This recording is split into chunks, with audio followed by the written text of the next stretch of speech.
losing over 600,000 private sector jobs, and all of the job growth was in the federal level. I don't see how anybody would want to continue that philosophy. But that, in essence, is what will happen if this agreement is passed. Now, I want to say make another point here about what happens if, and I will do my best to prevent this from happening, but what would happen if this agreement would pass? Does anybody seriously believe that our Republican colleagues would then say, oh, okay, well, we've got an extension of tax breaks for the very richest people.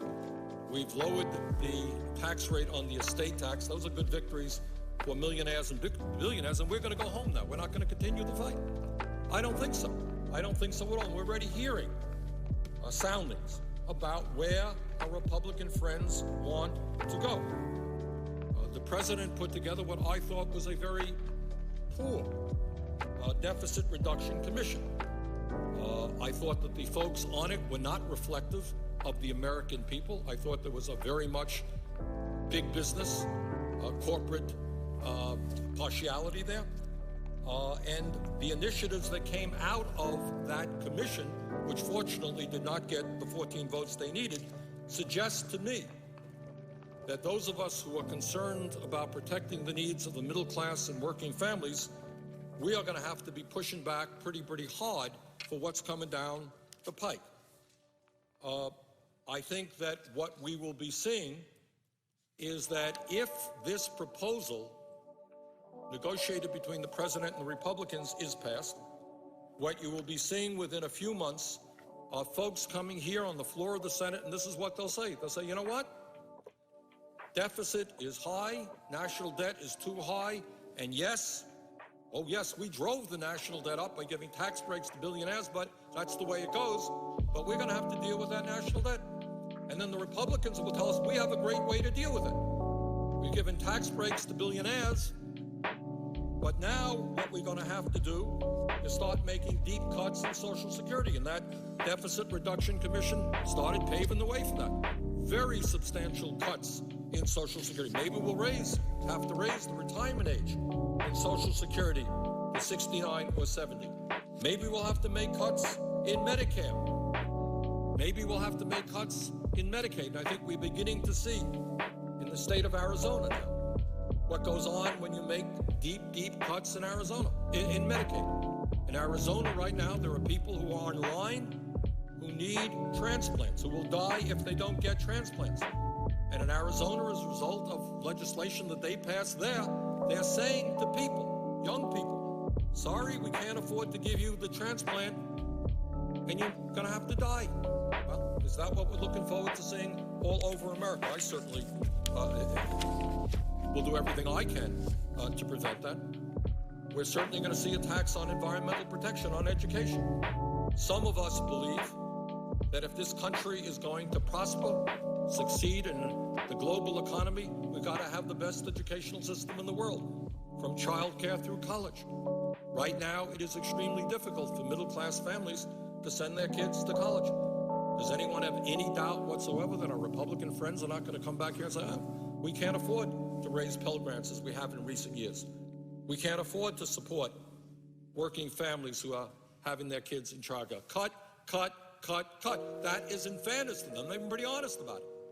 So I would suggest, Mr. President, that if their argument is that we have a high deficit and a high national debt, that if we pass this agreement and the national debt goes higher, it only gives them more impetus to go forward to cut programs that benefit working families and the middle class. And let me also say that there is no doubt in my mind what many of, not all, but many of my Republican colleagues want to do. And that is they want to move this country back into the 1920s, when essentially we had an economic and political system which was controlled by big money interests, where working people in the middle class had no programs to sustain them when things got bad, when they got old, when they got sick, when labor unions were very hard to come by because of anti-worker legislation. And that's what they want. They don't believe in things like the Environmental Protection Agency. They don't believe in things like Social Security, Medicare, Medicaid, federal aid to education. And that is the fight that we will be waging. And I think to surrender on this issue is simply to say that we're going to be waging fight after fight, starting within a couple of months. Now, Mr. President, President Obama has said that he fought as hard as he could against the Republican tax breaks for the wealthy and for an extension in unemployment. Well, maybe, but the reality is that that fight cannot simply be waged inside the Beltway. What our job is to appeal to the vast majority of the American people to stand up and to say, wait a minute, I don't want to see our national debt explode. I don't want to see my kids and grandchildren paying higher taxes in order to give tax breaks to millionaires and billionaires. The vast majority of the American people do not support that agreement in terms of giving tax breaks to the very rich. And our job is to rally those people. And I would like very much to see the American people saying to our Republican colleagues, some Democratic colleagues, excuse me, don't force my kids to have a lower standard of living in order to give tax breaks to the richest people in this country. And what the president and all of us should be doing is going out and saying to those people, call up the members of the Senate, call up the members of the House and say, excuse me, how about representing the middle class and working families for a change rather than the wealthiest people in this country? That's what democracy is about. This fight is not going to be won inside the Beltway here in a Senate debate. It is going to be won when the American people stand up and say, wait a second, we cannot continue to give tax breaks to people who are doing phenomenally well right now. We can't give tax breaks to the rich when we already have the most unequal distribution of income of any major country on earth. Top 1% earns 23% of all income in America, more than the bottom 50%. They don't need more tax breaks to be paid for by our kids and our grandchildren. In my view, Mr. President, vast majority of people are behind us on this issue, but they have got to make their voices heard to their senators, to their congressmen. And when they do, I believe we can come forward with an agreement which protects the middle class and working families and not is a boondoggle for the wealthiest people in this country.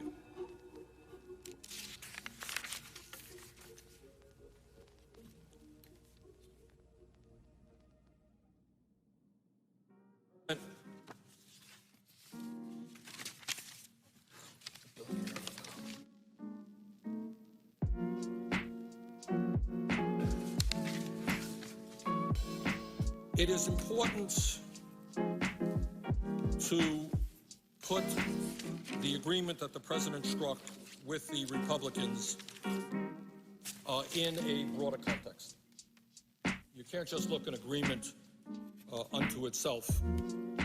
You have to look at it within the context of what's going on in this country today, both economically and politically. And in my view, and I think I speak for millions and millions of Americans on this, there is a war going on in this country. And I'm not referring to the war in Iraq or the war in Afghanistan. I'm talking about a war being waged by some of the wealthiest, the most powerful people in this country against the working families of the United States, against the disappearing and shrinking middle class of our country. The billionaires of America are on the warpath. They want more and more and more. And that has everything to do with this agreement reached between the Republicans and the president. Mr. President, in 2007, the top 1% of all income earners in the United States made 23.5% of all income. Let me repeat that. Top 1% earned over 23% of all income. That is more than the bottom 50%. 1% here, 50% here. But for the very, very wealthy in this country, that's apparently not enough. The percentage of income going to the top 1% nearly tripled since the 1970s. Now, all over this country, people are angry. They're frustrated. It's true in Vermont. I'm sure it's true in Virginia. It's true all over America. But one of the reasons that people are angry and frustrated is they're working incredibly hard. In the state of Vermont, which I represent, I can tell you, there are people who don't work one job. They don't work two jobs. There are people who are working 3 jobs and 4 jobs trying to cobble together an income in order to support their families. And I suspect that goes on all across the country.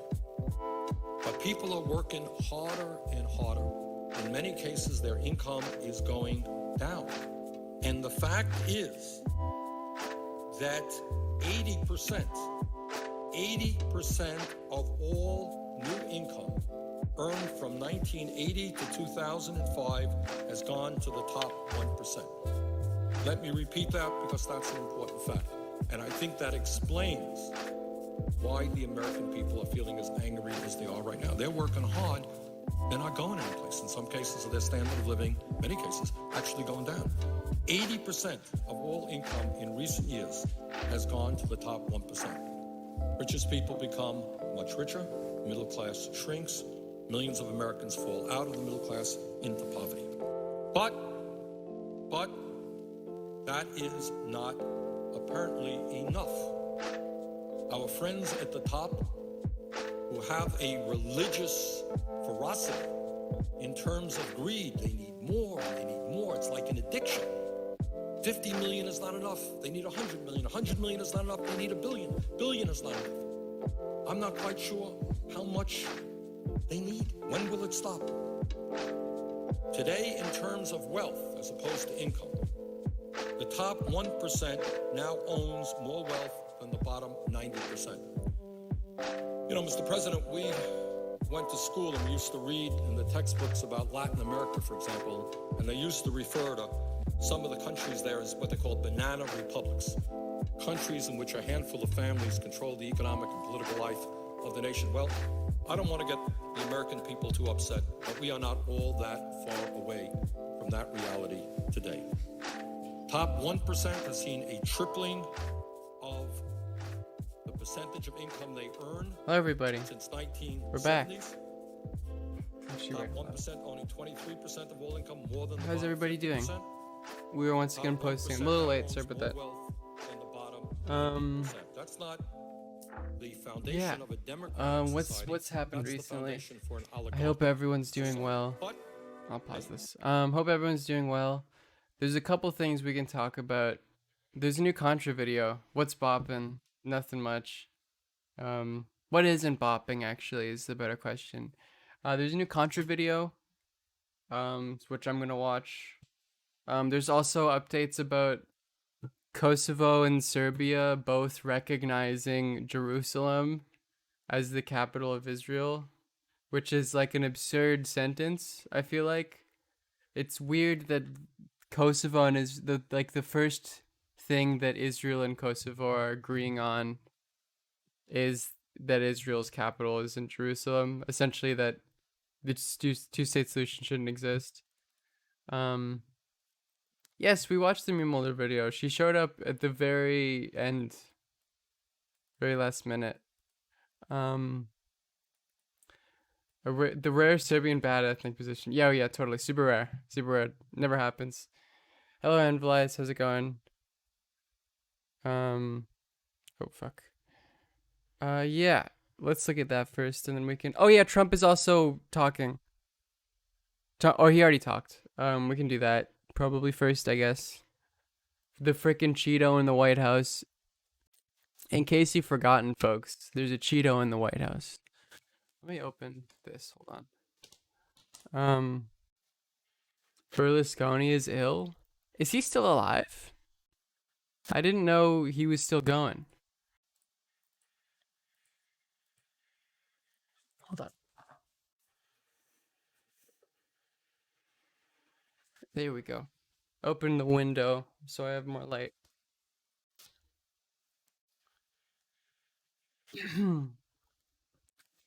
Oh, and that's a classic. Oh yeah, that's we gotta talk about that. I mean, no one's gonna give a shit, of course. No one actually fucking cares.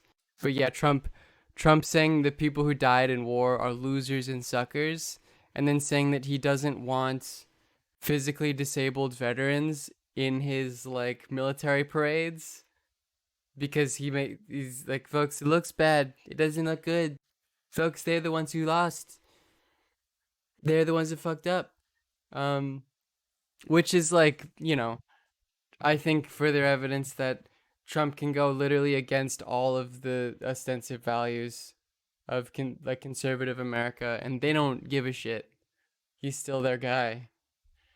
Um, yeah, because they never cared about any of this shit in the first place. Um, but yeah, I mean, it's the same thing. I like people who weren't captured. What he said about McCain, which is true that, McCain was an incompetent was a competent Navy aristocracy. He was there because of his family. And I don't think he was good at flying. I think that is true. But yeah, I mean, it's just evidence that like he can literally do the one thing you can't do as a politician in America, which is insult the troops. And people are like, so what? Yeah. I mean, I guess the military is more Biden than it is Trump. So maybe it does have an effect. Oh, fuck. All right, let's watch this. Million jobs last month, bringing the total to Another over Trump 10.6 press million release. jobs created in just 4 months. That's a record by far. In August, we added Well, yeah, but you lost all 249,000 of the retail jobs. 174,000 That's not how that leisure and works. hospitality jobs, and 29,000 new manufacturing jobs. The unemployment rate plummeted to 8.4%, the second largest single If you month lose drop all of ever them and then recorded, get some of them surpassed back, only by that doesn't count. our big decline in June. Last month, we saw large declines in the unemployment rate for African Americans, Hispanic Americans, and Asian Americans. Very big declines. I have not We're seen The witnessing the Sopranos. fastest labor market recovery from any economic crisis in history, by far. Let's see how that goes. By contrast, the last administration had the slowest, weakest, and worst recovery in American history. That was Oh, also, I applied for partner on Discord, which is cool. I think we're going to get it. I think the Discord's pretty damn big, folks. You'll have to see it. Please join the Discord. It's good. It's got a good community. And it pings you when I go live as well. well documented, as you know. This year, the United States has seen the smallest economic contraction of any major Western nation, and we are recovering good. at a much faster Base. rate than any other nation. Base Modric. Business confidence is higher Modric. today in America than in any other G7 or EU country. That covers a lot of territory, so we have the business Joe Biden did an ableism. What did Joe Biden say? confidence is higher than any of those countries.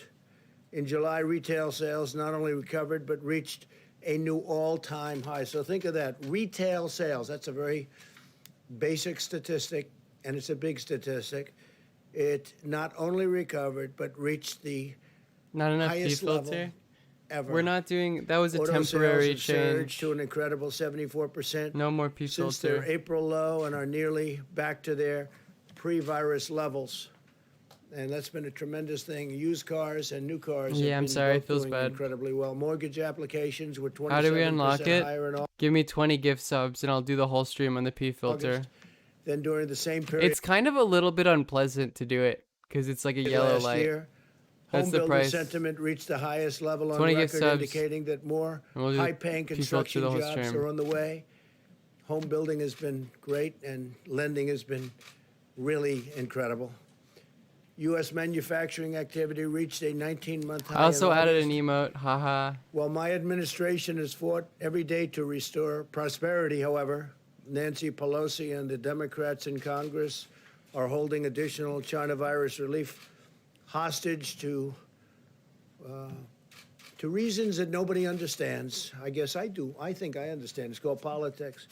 And speaking of politics, I think North Carolina, I think that Michigan and Pennsylvania and other states, they should open, the governors, the Democrat governors should open the states. They'll open them on November 4th. That sucks. But they should open them now. They It's won't. very unfair to the people to You have don't the see it, you gotta shutdowns refresh. continuing at the level that they're continuing.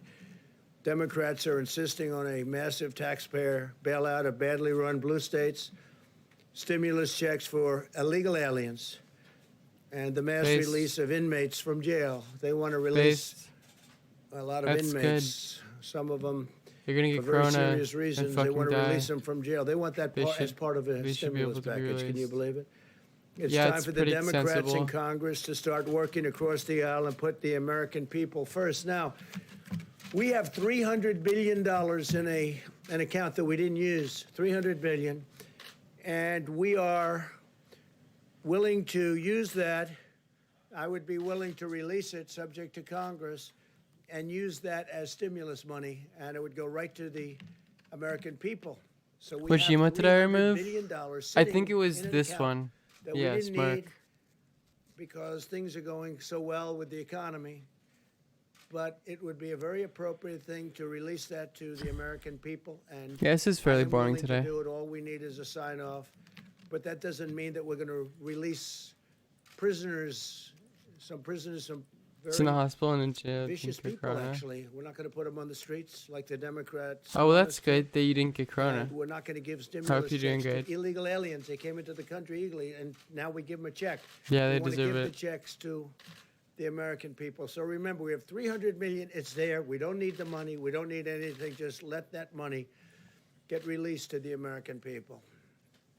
As our economy rebounds, there's only one thing that could stop the extraordinary economic comeback and wipe out the future of American workers, and that's what the Democrats want to do with a $4 trillion Also, tax hike. I bought CK3. I have no fucking clue. Oh, there we go. You got posted. There's posting smirk. It's back. Implementing. Should I play things that at some will point? be CK3. Really bad for our country. I have no fucking And clue this how it will, works. Just absolutely cripple what we're doing on regulations and so many other elements of success. We had Poggies? the greatest PogChamp? economy in history CA3? prior to the China virus coming in. Now they want to stop regulations. They want to bring up regulations to a level, stop the things that we're doing, which are at a much smaller level, and bring up regulations at a level that nobody's ever seen before. They want to do things. I played a that bit will of CK2. I kind of make it suck at it. impossible for any economy to grow. They want to ban fracking. And as you saw, ban, and all of a sudden he sees his polls going down, and now he says, well, I was only talking about not maybe banning fracking, but he wants to ban fracking. And it doesn't matter what he wants to I ban. wish the he people did. that control him want to ban fracking. I wish he did, dude. And whether it's Pennsylvania, Texas, Oklahoma, North Dakota, so many other states, you can't ban fracking. That would be a disaster. Ohio. There are not that many Want to jobs in abolish fracking. American energy. I mean, that's what's going to happen. Adopt Based. disastrous trade deals and inflict a devastating shutdown. As you know, he said, we want to shut it down. We would be willing to shut it down. And you don't shut down when we're setting records. And by the way, we're rounding the corner. We're rounding Yes, the corner. on the Biden said that virus. he wasn't going to ban Joe fracking. Biden's blanket shutdown would collapse our economy, would cause countless deaths from suicide, drug, alcohol abuse, heart disease, I'll be right and back, more. actually, You one know, second. Shutdowns cause a lot of problems, a lot of very serious problems, more so than the virus itself. Biden's plan is not a solution. It's a virtual surrender. And our country is doing so well. We're starting to do so well. I think we're going to have a great third quarter. I mean, you're going to see for yourself because the numbers will be announced sometime prior to the election on November 3rd. And as you know, Joe spent his entire career sending American jobs to China and other far away countries. For 47 years, people were pillaging our country, taking our jobs, taking our companies. And That's never going to change with that mindset and with that group.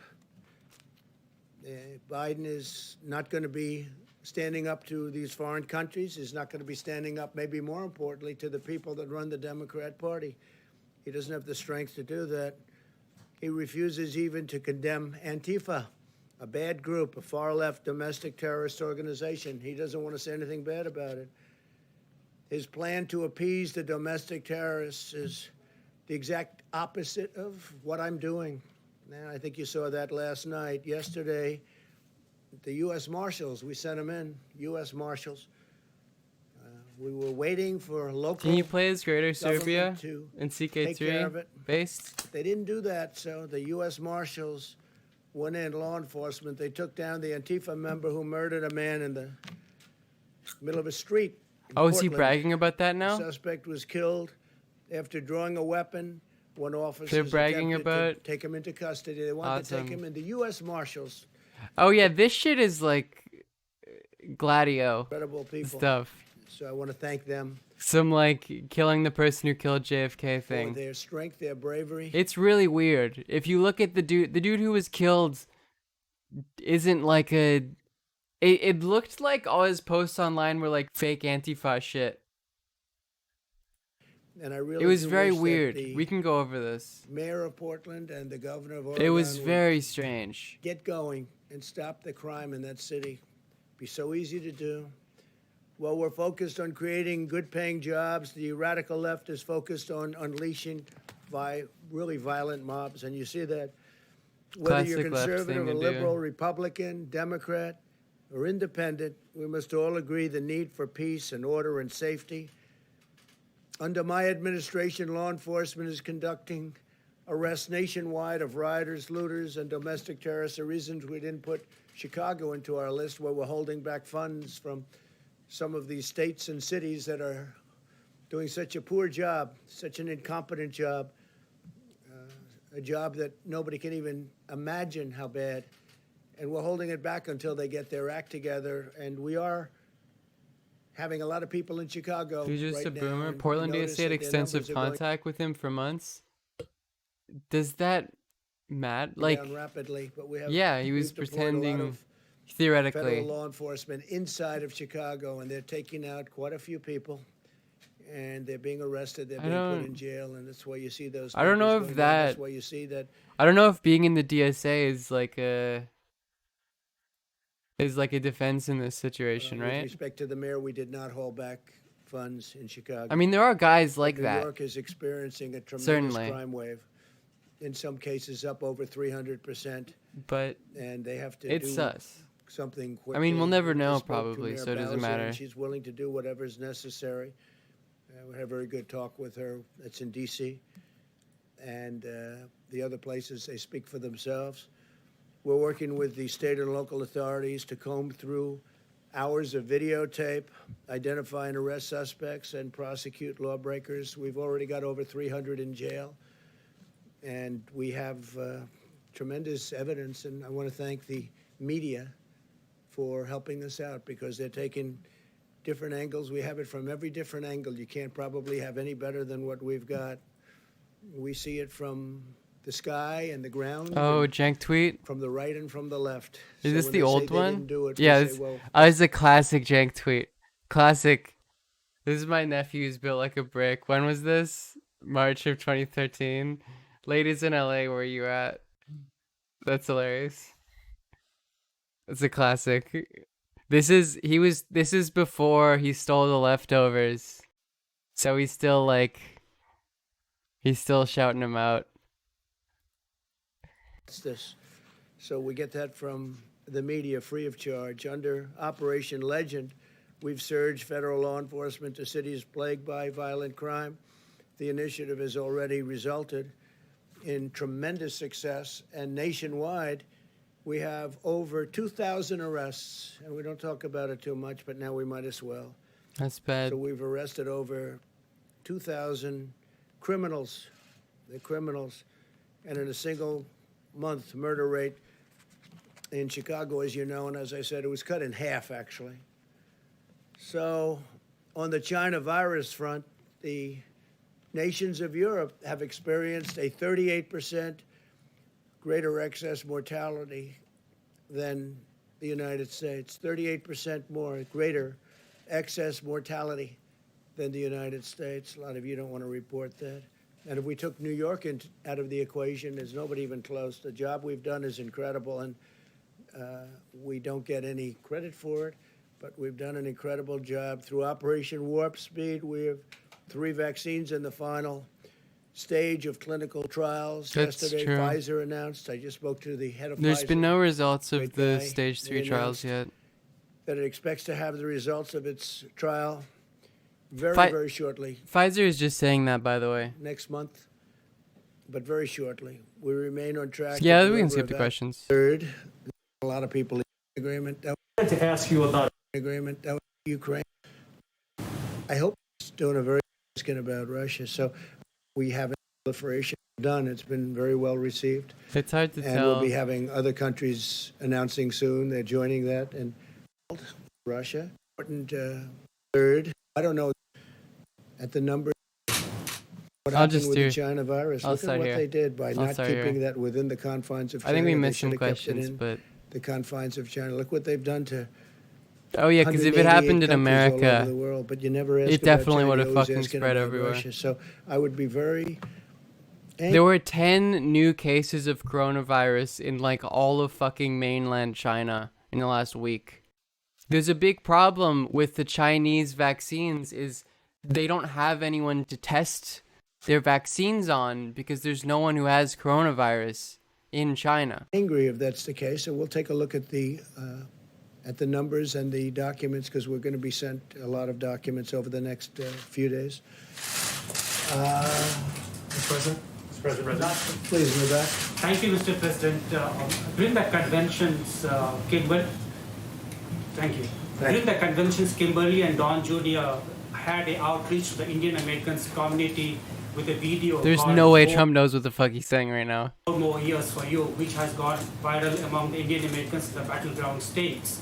So my question is, would Kimberly, Don Jr. and Ivanka Trump, who are very popular among Indian Americans, would be campaigning on your behalf among the Indian Americans with your views on India-US relationship? Did he, you think he Well, understood? I didn't understand everything you said. I know India, and I understood those young people that you mentioned. They're very good young people.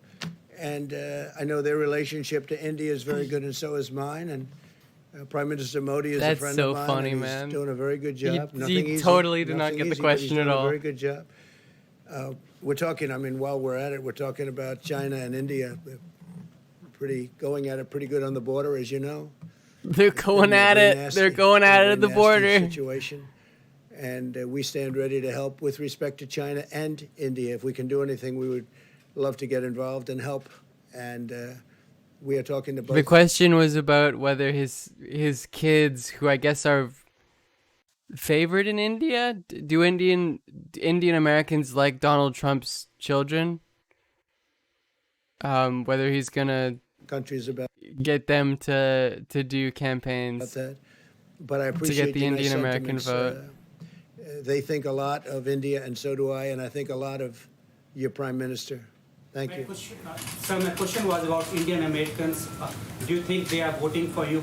Are they supporting you? I do. We had an event in Houston, as you know, and it was a fantastic event. I was invited by He just Prime Minister totally. Modi, and this was a massive. This was at where they play football, the Houston football team, and it was incredible. It was actually incredible, and the Prime Minister could not have been more generous. We have great support from India. We have great support from Prime Minister Modi, and I would think that the people, Indian people, would be voting for Trump. I also, as you know, went to India just prior to the pandemic setting in, because India's been hit very hard. Left really about a week before that. And we had an incredible time. Oh, yeah, Modi's a What full-on we fascist. saw, the people are so incredible. It's really an incredible place, an incredible country. And it's definitely big. It's definitely big. But you've got a great leader, and he's a great person. Thank you, sir. Do you think China is bullying India? I hope not. I hope not, but they're certainly going at it. They're going at it They're going much at more it, strongly folks. than a lot of people even understand. Yeah, please, go Folks, ahead. it's, Go ahead, please. Thank you, sir. Just to follow up on Alexei Novotny, you just said you haven't had any proof yet. Do you have any reasons to doubt the results from Germany? No, I don't. I mean, I don't. I hear Germany has made was it definitive or almost definitive? But we have not seen it ourselves, no. But we have not seen it ourselves. But I would certainly be okay with that. They want to do something. They want to take action. Shouldn't happen. Shouldn't happen. But fuck are they again, talking we about? are working very closely with a lot of countries on a lot of different things. We've taken stronger action against Russia than any other country in the world, as you know. I'll tell you, President Putin would tell you that right now. But the fact that I get along with Russia and that I get along, frankly, with everybody right now. Get along with everyone. Not getting Everyone loves along me, with folks. China, but that's my choice. I don't like what happened with respect to the pandemic, with respect to the China virus. I don't like it at all. What they've done to this world and this country and Europe and every place else is terrible. But I do get along with WHO is beginning with, phase 2 trials in President Germany. Putin. Okay. But I've been tougher on Russia than anybody else by far. If you look at the Obama administration, they were weak. Look at the land they gave up. Look at what happened with respect The land they gave Look up? at what happened with respect to Ukraine. They Such a ceded- big part of Ukraine given up during the Obama administration. And I don't think they would have done that with me. I don't think they would have done that with me at all. We gave tank busters and they gave pillows. Did you ever hear that expression? They sent pillows and we sent tank busters to Ukraine. So Obama was like, let me be clear. Russia can have Ukraine.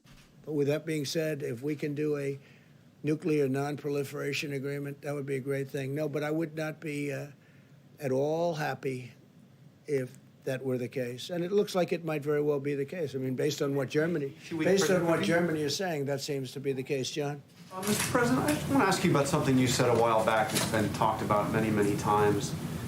Back in 2015, you said that you didn't think John McCain was a hero, that you prefer people who don't get captured. In light of all that's happened since then and all you've learned, do you regret saying that? Is that something you wish you had not said? I say what I say, and I never got along with John Folks, McCain. I said what I disagreed with said. John McCain, you know I that said what better I than said. anybody, frankly.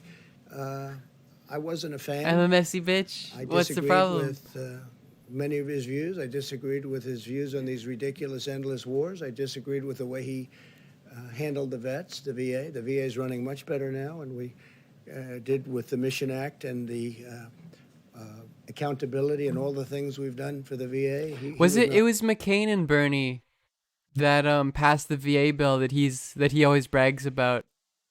not able to do that, but I disagreed with John McCain on a lot of things.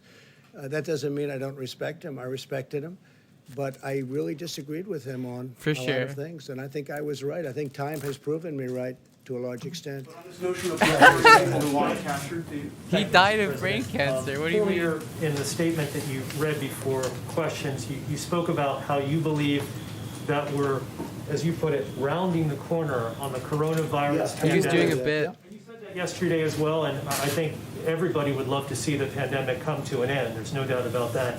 But I wanted to ask you about a forecast that has come out from the IHME at the University of Washington. And they are forecasting by January the 1st of next year that we'll have 410,000 American deaths from Sounds right. coronavirus, which is 225,000 from where we are right now. So can you explain how you see us rounding the corner based upon that projection? Oh If yeah, I didn't Kerala's close great. up our country, Isn't if I didn't stop Kerala is dealing with Kerala? I don't know how to pronounce. Is dealing with coronavirus very well, aren't China highly infected from coming in, if I didn't stop Europe from coming in far sooner than anybody else, including Dr. Fauci and others, wanted to, and Dr. Fauci was very nice. He said President Trump made a great decision. We would have far more than that. But maybe even more importantly, if I didn't close up, we would have, instead of the number that you mentioned or whatever it may be, we're about 180, we would have perhaps 1.5 or 2 million deaths right now if I went a different direction, which some people wanted me to do, and I decided not to do it. We'd have 2 million deaths. Now, a lot of countries don't report their deaths. Obviously, China's not reporting because they had far more than we did. China had far more deaths than we did, in my opinion. It's just my opinion. But they don't report. Well, it's just his opinion. It's what he thinks. Or they don't report them accurately. And I don't want to embarrass other countries, but I can tell you there are other countries where the death. Folks, I'm an all-seeing fucking eye. I'm like Sauron. I can see everything. I can see all of the coronavirus deaths. Toll is far higher than the United States, but they don't report deaths. We That's not report true. it to a level that nobody reports it. People we assume also- that China is like 1984, and that if hundreds of thousands of people were dying in like a metropolitan area of a disease, that they could just be like, no one is allowed to say do anything. testing and cases. I watch your There's a book club. broadcasts. I don't and know. I read your information. I'm your just starting media school, outlet, so that very, complicates very it. carefully, and I look at. But the I'll word bring it back at cases, some and point. The reason, I say it 100 times, nobody wants to pick it up, but we do testing at a level that nobody ever dreamed possible. We have the best tests, and we have Doesn't by far the matter. most tests. Actually, India, as per your question before, India's number 2, and they've done a good job. But they're Oh yeah, like all of the you could maybe question there are potentially more deaths in like the earlier stage of like the Wuhan when the virus was in Wuhan,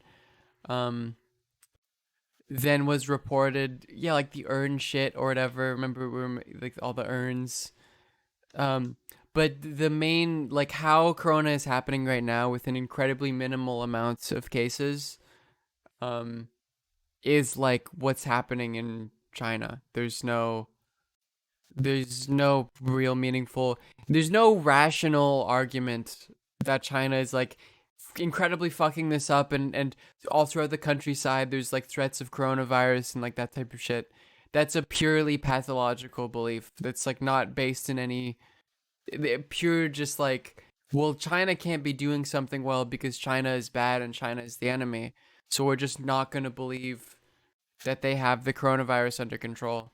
about 40 million tests behind us. There's no and they're rational a country of 1.5 billion people. argument. Now, because of all to these say tests, that we have thing. far more To say cases. that. If we cut our cases in half, if we It cut our isn't actually even about cases at this point. It's about deaths per population, right? testing in half, Which we is like, cases are irrelevant in that situation. probably have about half the number of cases. If we cut it down to levels, there are some countries It's that about deaths. don't test. They test when somebody walks into a hospital. That's the test you get. They walk into a hospital, they're sick. That's your test. We have tested more and better, and you just see where we now have millions of tests coming Yeah, it's in like from- some countries are like that have no medical infrastructure because they're poor.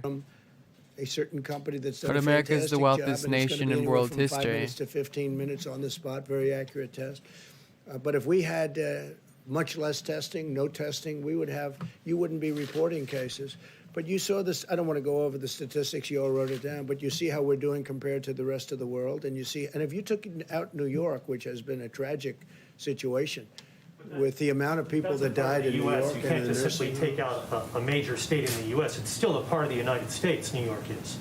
No, I'm just You saying. can't just take it out of the equation. I'm just saying, New York has been in particular run, whether it's badly, incompetently, whether it's unfortunate, and I appreciated Governor Cuomo What is the saying that distinction I've there between a bad and incompetent done and a like an phenomenal job, unfortunate? and he said very good things. He said bad things Yeah, too, because he you wanted know, aid. later on when he had no really other choice. But if No you took other. out New York from those numbers, you can multiply our tremendous success by a lot. But look, I mean, that's kind of funny. Let's watch. That Okay. there's of the QAnon. We should people who watch believe this in that too. conspiracy, what they think is true about America, that there's sex trafficking and a conspiracy against President Trump. And what would you say to President Trump for not rejecting that conspiracy and the people who believe in it? I mean, such a fucking setup question. That's such I've been a a big softball. supporter of mental health. He's actually not I wrong. recommend that people who believe it maybe should take advantage while it Like- still exists. That's a funny. He's not wrong. There are a lot of very mentally unwell people who attach themselves to QAnon. Like, that's true. And it's actually very sad. Oh, Liv Talk, let's go. I always thought I might be bad. Now I'm sure that it's true. 'Cause I think Thank you. you're so good. That's a good Photoshop. Thank you. I like that. Yeah, he's not wrong about this. Technically, it's not even like a. It's very sad. There's like mentally unwell people whose brains are fucking scrambled because of QAnon shit. The bottom line is that the job we've done on COVID-19. Let's watch this. Let's watch that China after virus, this. China plague. See how he handles Call it himself. whatever you want. There are a lot of different names. But it's been incredible. We've also helped a lot of other countries, especially with ventilators, because we are now, we build ventilators at a level that nobody ever thought possible. So You don't see that forecast being accurate, the one that I cited to you. yeah, but you didn't hear me. If we didn't do what I said, we would be at 2 million deaths right now. Taking that into account, it's just going forward. No, they're not taking that into account. I had a choice to make. If we They're lying, made the wrong folks. choice, Anyone the who number that you disagrees with have, me which is lying. less than other countries, but the other countries don't report. That's deaths. not true. That's just not. They don't report them to the extent, and they're not accurate. I wonder who's going to be the 420 subscriber PogChamp. Because you take a look at some of the things happening in certain other very large countries. First of all, we're a very large country. But you take a look at things happening with respect to the reporting of deaths in other countries, and I say, give me a break. So it's been amazing. But we made some moves at the beginning. China, big. Europe, big. But the biggest of all was closing it down, understanding the disease, and we did, and now we know it's the Closing it elderly, down. it's especially elderly if they have heart, diabetes, if they have problems. All right, this And is we're- just. It's going to make me Said, go but the insane. big people, right? All We cops have are our bad. Vaccine, Mr. President, the I Russian don't know anything vaccine. about the Russian Mark, vaccine. thank you for I'm the 3 not, months. Sure, we have our vaccine, and our I vaccine don't think is, there's a Russian vaccine, but I think it's like gonna be the stage 2 standard. or It's gonna something. be great. These companies are incredible. They've come up with Is the great there. vaccines Wait, over is the years, Benghazi and, trending on Twitter? That's the vaccine Why? that probably most of the people in this room are going to want to take, right? Thanks, Mr. President. A quick clarification on my question. The $300 billion, is that from the Main Street lending program, or is that from a different part? Where are you? It's sitting in an account, has not been spent, but we're willing to spend it. No, we're Benghazi willing ain't to going spend away, it. baby. I'd like to get approval from Congress. There's a theory that I don't have to do that, but I'd rather be upfront, and I'd like to get approval from Congress. Let it go directly to the people. It would be a great stimulus. It's actually. I mean, this is so funny, though. Is anyone surprised that men who criticize McCain belittle? She should. First off, Clinton should stop fucking tweeting. No one likes Hillary Clinton. More people hate her more than they hate Trump still. Benghazi, sit this one out. You know who honors our military? Joe Biden. Which, on the grand scheme of things, Benghazi is not that big. Like, Trump ordered a raid in Yemen, like, the first month of his presidency that killed, like, 10 times as many military. Like, it was a disastrous raid that Obama turned down because it was too risky. That killed, like, 10 times the amount of people that the Benghazi shit killed. And, the Marines are like, thank you so much, sir. It's an honor to do these incredibly incompetent raids and die for literally nothing for you, sir. Party that let Benghazi happen. Benghazi was like 12 people. It's hilarious that it's still a thing. You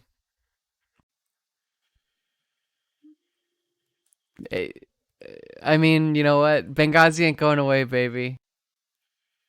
Benghazi ain't going away. More stimulus than we're asking It was 4? for in terms of pure stimulus. 4 This would be people. pure stimulus. I wouldn't have to let prisoners great. go. Some very evil prisoners go. Like, think of it. The Democrats, in order to get what they want and in order to give us what they're talking about allowing prisoners to be released, prisoners that we don't want to be released. So in order that we get money to the American people, They want to say release prisoners and Criminal other weapons things, like dealings. Well, but the conservatives, the Republicans don't give a shit about that. They think that's fine. that are very bad.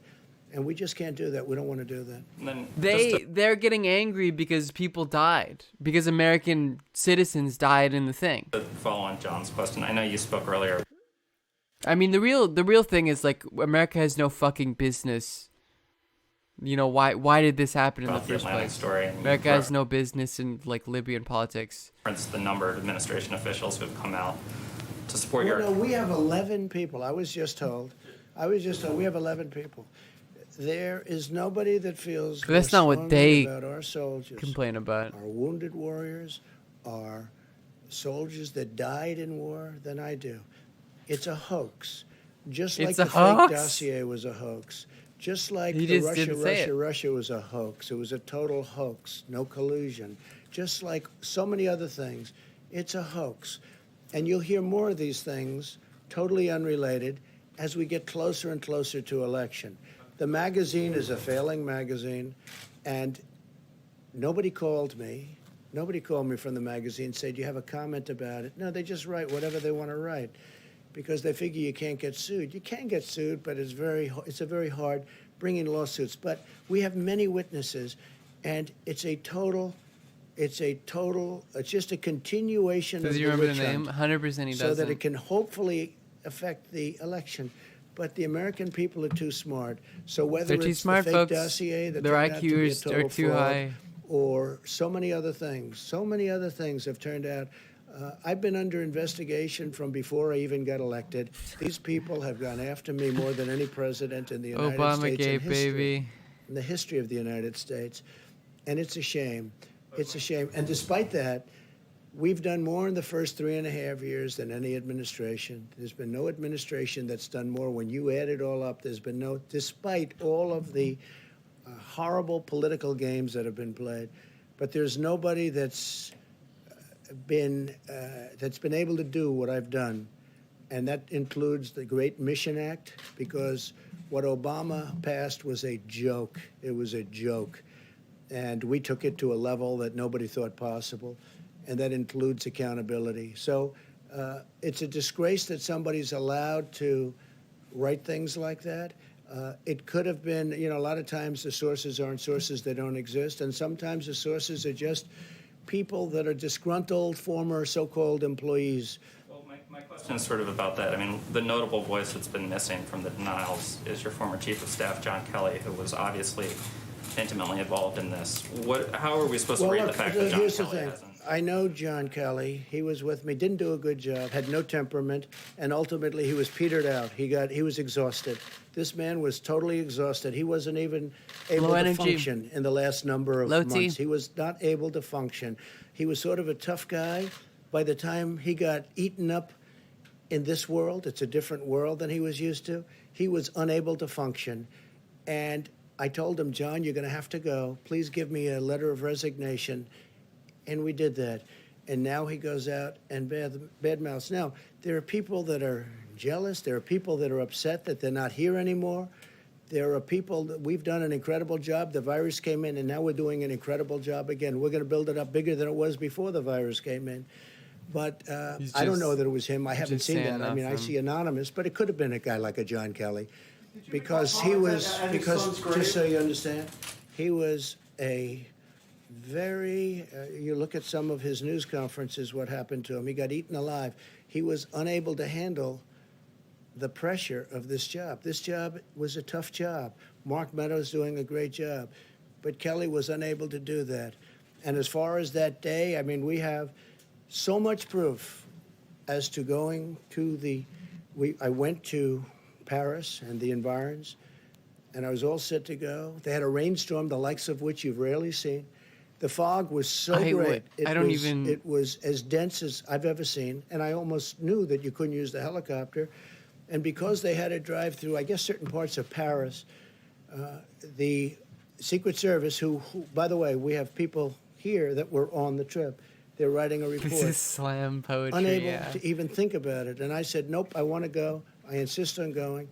It would have taken us forever. The Paris police said, please, you can't do this. They'd have to shut down various parts of What Paris. is he talking about? And it just was not a possible situation. The helicopter would have been very quick. They had the helicopter all set, but the helicopter could never fly in that kind of weather. No, that So, sucks, dude. and that turned out, and that's all documented, by the way. It's on We document. have all of the information from, and probably I don't will know, release man. that information. This But I is think it's great. a shame when a second-rate magazine, I don't read it, I know very little about this magazine, but when a second-rate magazine can write things like that about somebody that's done so much for the military, can write things like that and get away with it where you actually ask questions on it, it's a disgrace. And you ought to be ashamed of yourself. And let me just tell you, I watched the interview with Sleepy Joe Biden, and he didn't ask questions. His You didn't flow ask is questions like impeccable. that. Read the questions, yes. They were like meant for a child. Those questions were meant for a child. Smiles on faces of reporters, not like you and you. There were smiles on the reporters. What do you think? Take a look at those questions that they asked him. They were not meant for a grown-up. They were meant for a child. So I he's just talking want about to Biden? just tell you. I just want to tell you. Yeah, it's I want there to be some adversarial media to Biden because I feel like there isn't. disgrace. They're giving him Because you look at what I've softballs, done for the United States and it's very military. boring. I We'll love watch those this because he people. answers I've gotten questions them in pay this. raises when they didn't get anything near what I've been able to do, and I've rebuilt $2.5 trillion. I've rebuilt the United States military. Now we're including Space Force. Nobody's done more for I them. love that I And then when rebuilt have to the space, have like the a military. report read like Like that, Obama was like, let me be clear. We're going to defang the worst, most imperial institution in world history, the American military. from a third-rate magazine that's The global proletariat will not have issues after I'm done. not going to be in business much longer. I look at that, and I think it's a disgrace. And then when I watch Biden getting asked questions that are really meant for a child to answer, anybody could answer, and I look at the level of question that you people ask, I mean, honestly, it's disgraceful.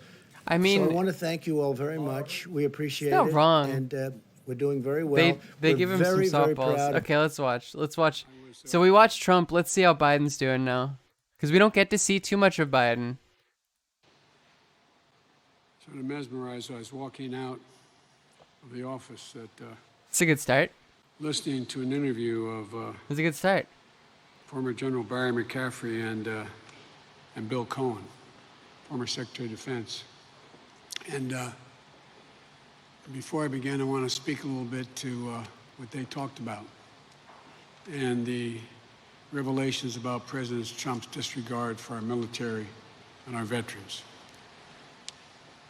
Quite frankly, if what is written in the Atlantic is true, it's disgusting. It's great. And it affirms what great. most of us believe This to will be work. true. This will work.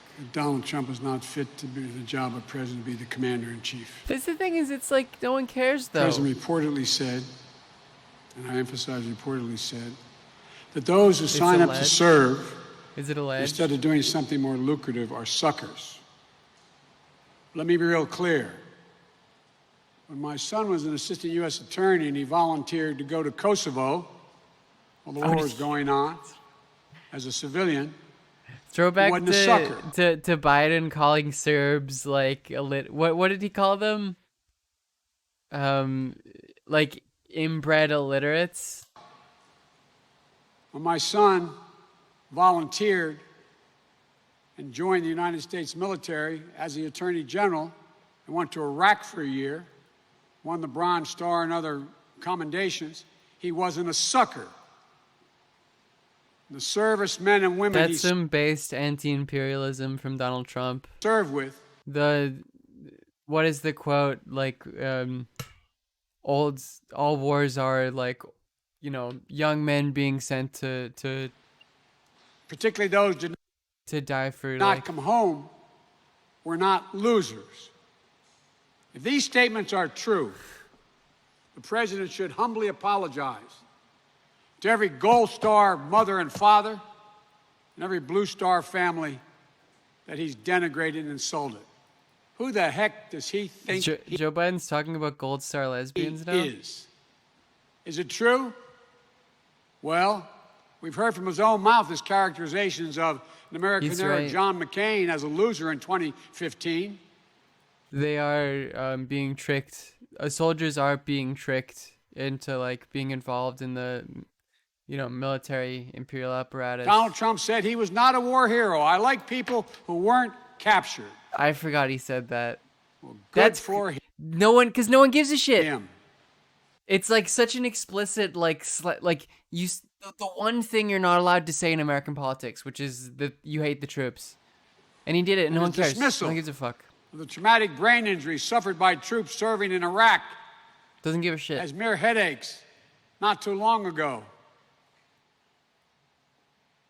He stood by, failing to take action or even raise the issue with Vladimir Putin, while the Kremlin puts bounties on the heads of American troops in Afghanistan. Why are there American troops in Afghanistan?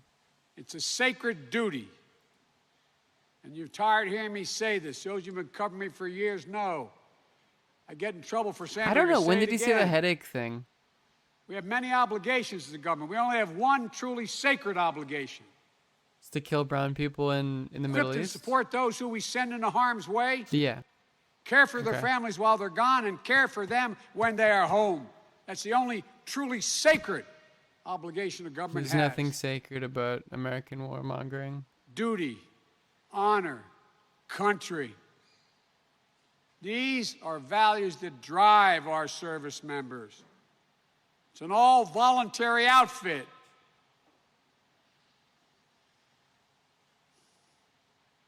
President Trump has demonstrated he has no sense of service, no loyalty to any cause other than himself.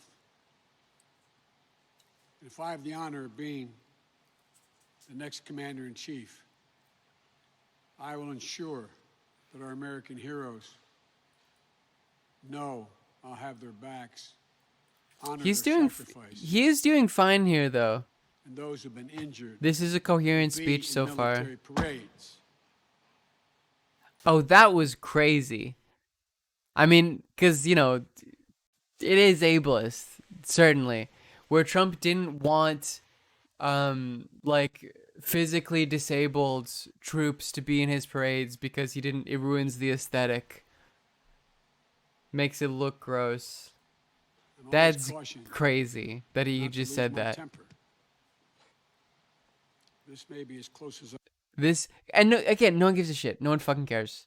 It's not going to actually do anything. Question on Iran. Initially, you said repeatedly to Americans that after Iran retaliated for the Soleimani strike, no Americans were injured. We now know at least 11 U.S. servicemen were airlifted from Iraq.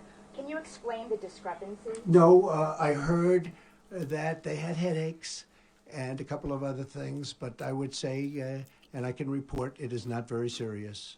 So you don't consider potential traumatic brain injury serious? They told me about it numerous days later. You'd have to ask Department of Defense. I think he actually doesn't know. No, I think this is him not understanding what a brain injury is. No, I don't consider them very serious injuries relative to other injuries that I've seen. I think this is like senile Donnie. What Iran has done with their roadside bomb. I think he genuinely believes that they just had some headaches because of like the loud noises or whatever. Bombs to our troops. I genuinely believe that. I mean, who fucking knows? This campaign. It's just a marker of how deeply President Trump and I disagree about the role of the President of the United States of America.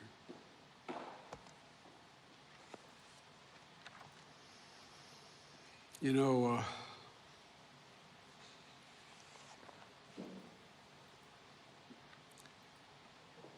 the August jobs report came out this morning. All right, let's see.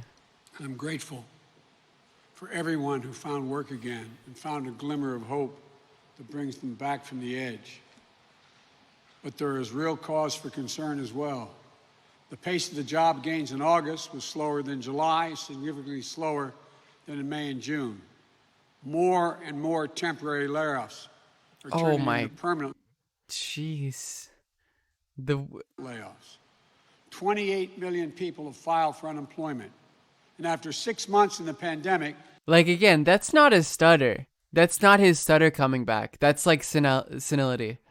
we're less than halfway back to where we were, with 11.5 million Americans. And he's because it was good there for a second. Maybe he can do like sprints, but he used too much of his energy getting mad at the troop thing. We're still down 720,000 manufacturing jobs. In fact, Donald Trump may be the only president in modern history to leave office with fewer jobs than when he took office. I talked to a lot of real working people. Ask them. They feel like they're being left behind. Ask them, how do they feel about the economy? Oh, hey, Ray, back? how's it going? That's a good command. You'll find they don't feel it. And that's why I'm here today. That's true. The economy is Paul not... Calistro and his team for hosting us at West End Neighborhood House here in Wilmington. Paul, your continued tradition of doing God's work for this community is important. This has been around for more than 130 years. Through pandemics, wars, depressions. West End has been here for generations of people. We're just looking for a chance, not a handout. Just a fair shot at a good job, a safe place to live, and a better life to pass down to their kids. This is a special place for the Biden family. My daughter Ashley, a social worker, was a caseworker here, helping young people who are aging out of foster care. I don't know how the race is this close. Bo came here, right here, to learn more about job training programs for those working toward a GED and a certificate for a good-paying job. When I was senator and vice president, there were plenty of economists I had around me to talk about every aspect. I would make fun of Biden for saying economist, but I do that too. The economy, but I always think about. I always fuck that up. It's an economist, not an economist. The people who walk through the so I doors can't, here. I'm in no position. Working people, white, black, brown, Latino. What are they doing? Are they okay? I knew if they're okay, as they walked through these doors, the economy was doing okay. If they weren't okay, we weren't doing well. That's what we should be thinking about in this latest jobs report. But the report reinforces the worst fears and painful truths. The economic inequities yeah, because he's reading the prompter here, right? Before the downturn have only worsened under this failed presidency. When the crisis started, we all hoped for a few months of a shutdown would be followed by a rapid economic turnaround. No one thought they'd lose their job for good or see small businesses shut down en masse. But that kind of recovery requires leadership. Leadership we didn't have and still don't have. And as a result, economists are starting to call this... Oh, shit. Wait, hold on. This 538, so, you know, they do like all the election calculations. It's 21 and 100 versus 70 and 100. And it's like, that doesn't round up. One of their simulated things, they literally, one of the 100 main simulations they did recently had the 269. Let's go. It's going to happen, dude. It's going to happen. It's going to happen. I cannot wait for a Trump-Harris presidency. I cannot wait. I'm so excited. Recession, a K-shaped recession, which is a fancy phrase for what's wrong with everything about Trump's presidency. The K means those at the top are seeing things go up, and those in the middle and below are seeing things go down and get worse. It's no surprise because at root of this is the fact that Trump has mismanaged the COVID crisis, and that's why it's a K-shaped pandemic. First, the president's chaotic mismanagement of the pandemic is still holding us back. Compared to other major industrial countries in Europe and Asia, during the pandemic, our unemployment rate is still more than double. That's true. This is while correct. other nations have only gone up by half. Why? Because the president has botched the COVID response. More likely to be Biden Pence. Oh, okay. I've said from the So beginning, we just, you know, a democratic. can't deal with an economic crisis until you beat the pandemic. You can't have an economic comeback when almost 1,000 Americans die each day from COVID, when the death toll has reached about 200,000, when more than 6 million Americans have been infected, when a million more worry about getting sick and dying as schools and businesses try to reopen. We all know it didn't have to be this bad. It didn't have to be this bad to begin with if the president just did his job. If he just took the virus seriously early on in January and I think February, time means as it Biden spread wins, around the right? globe.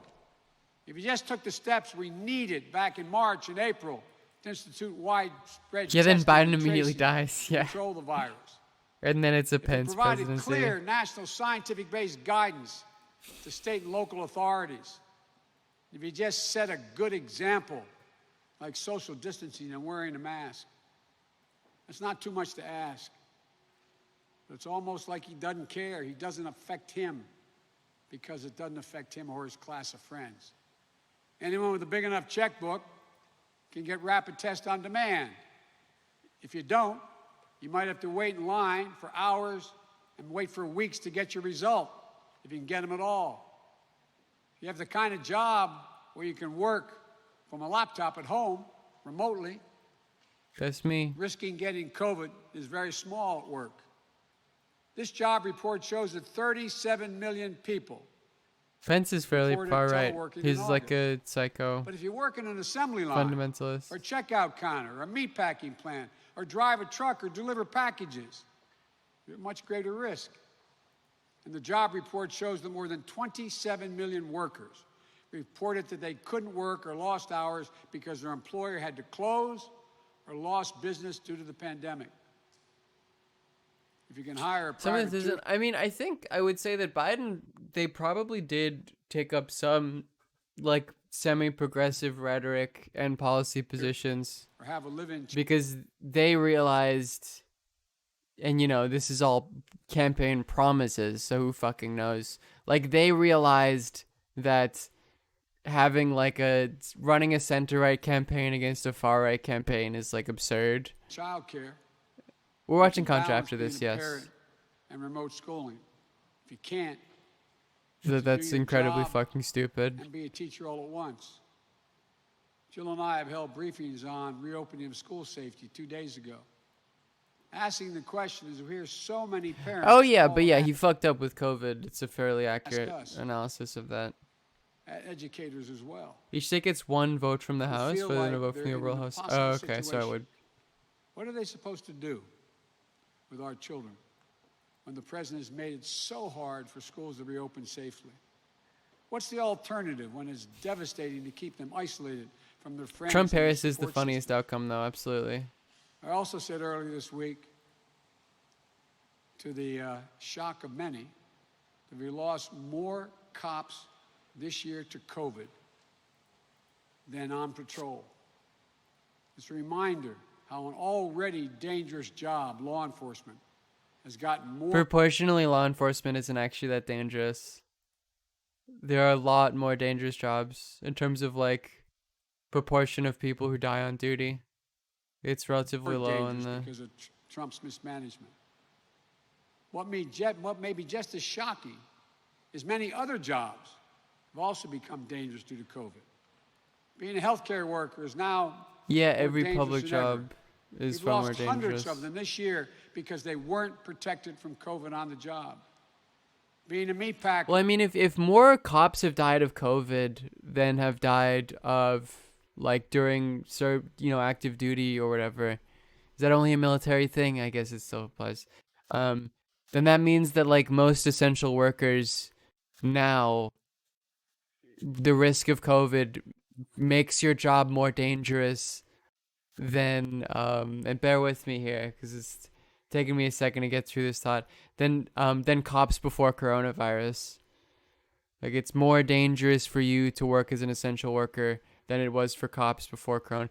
Assuming that there's a similar death rate for essential There's more workers, which I would dangerous than imagine there ever. was, or So higher. many have died due to getting COVID at work.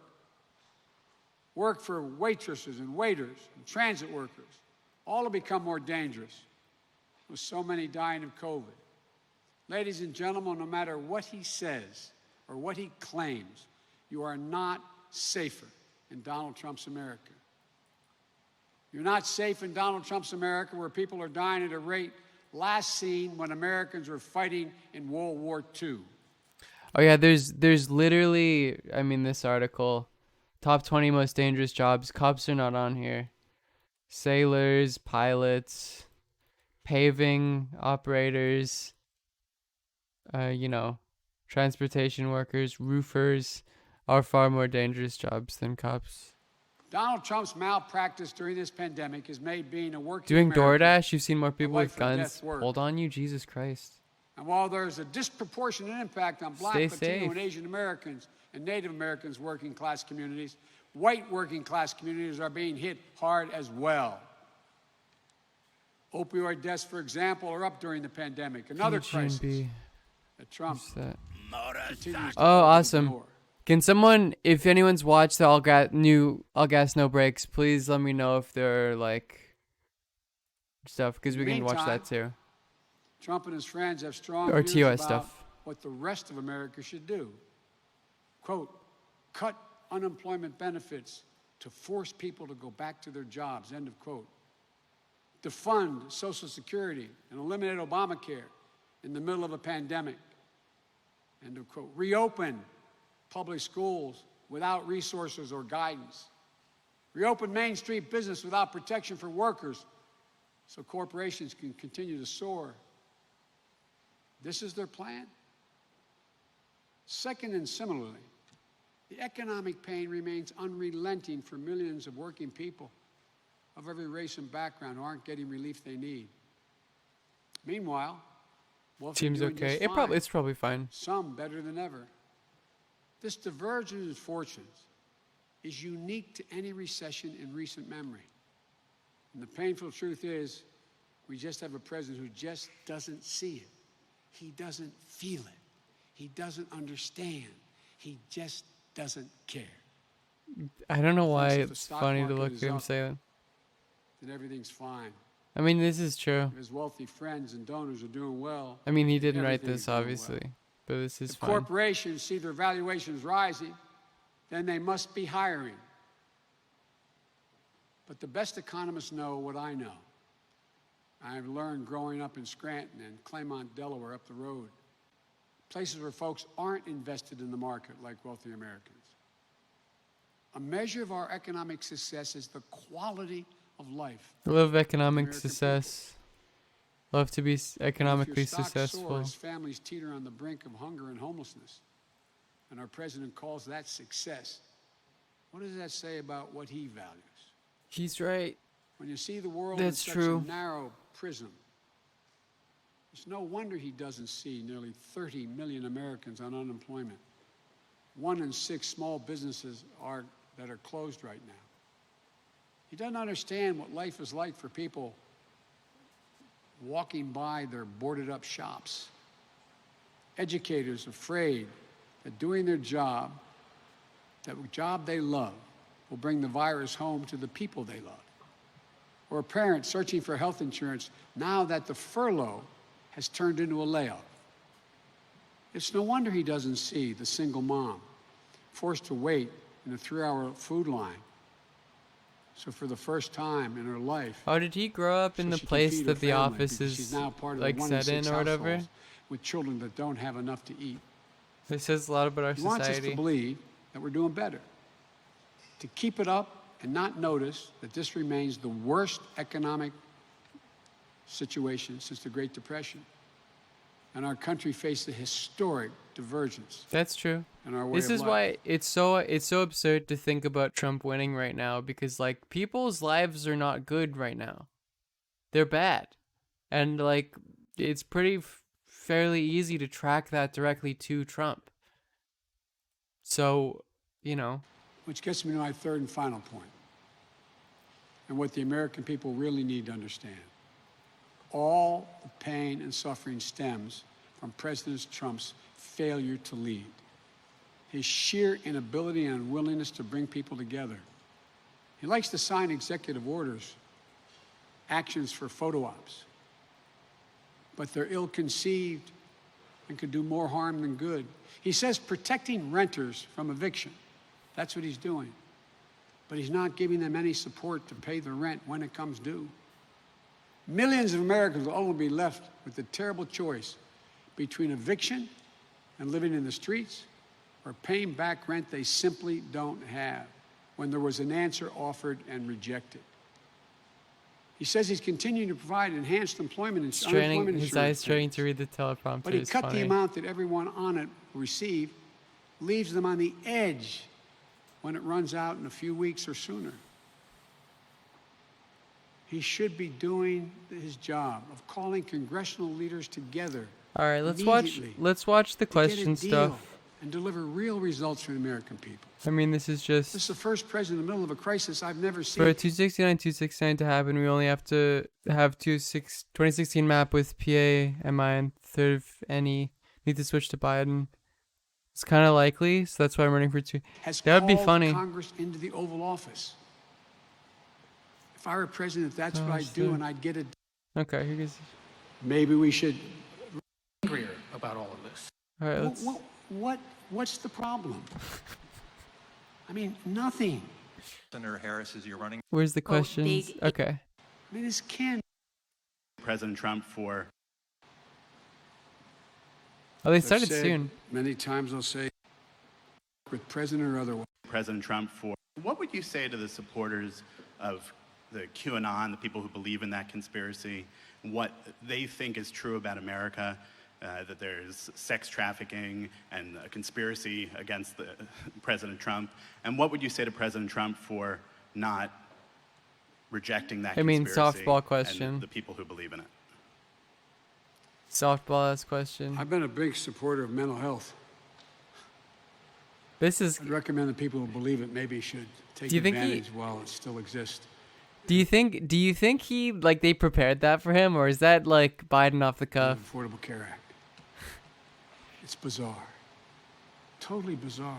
He is right. A lot of them are Now, very mentally unwell. You guys found that plane load of people in uniforms and weapons and flying around? I mean, have you found them yet?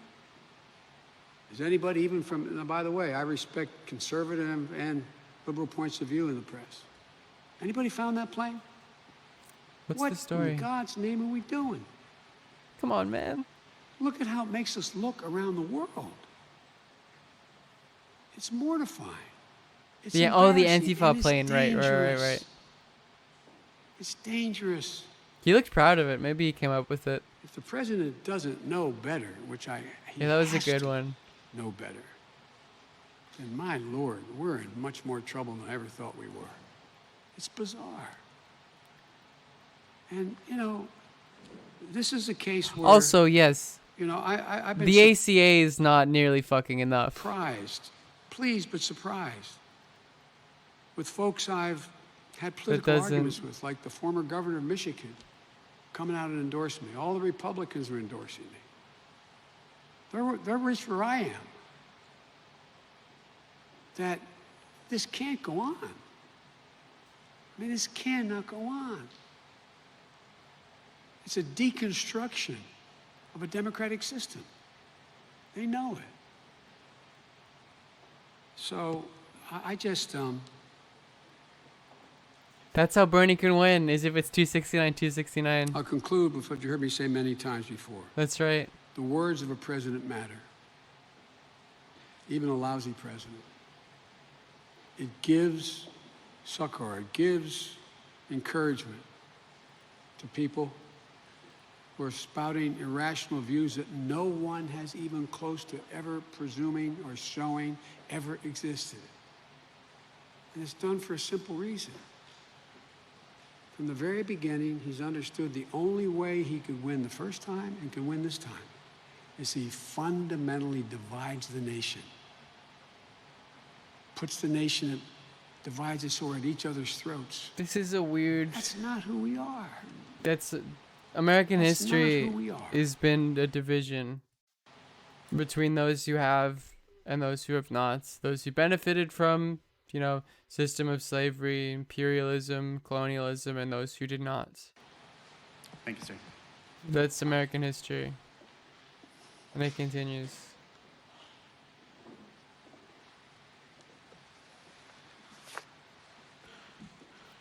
Thank you, Mr. Vice President.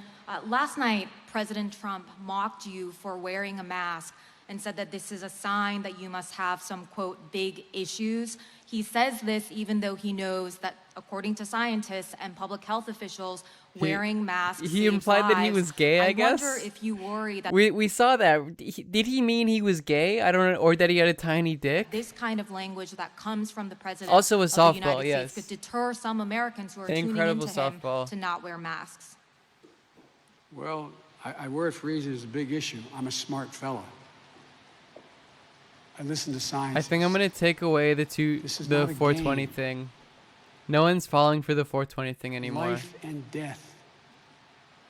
Life and death. The Joe Biden might reports be a that we're gonna femboy, you're have, right.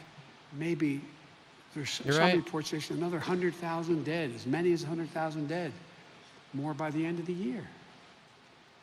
I mean, I don't get it. I mean, Yeah, I mean, it's the I easiest just- question in the world. anyway, it's hard to respond to something so idiotic. Okay. Before my second question, just quickly, have you been tested now for COVID-19? Yes, I have.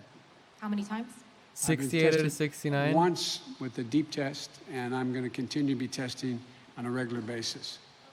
Could I just ask quickly about Attorney General William Barr saying on CNN this week, he said that his assessment right now is that China poses the most aggressive threat to U.S. elections, even more than Iran or Russia. Do you believe him? Is that also your understanding based on the intelligence briefings that you have received?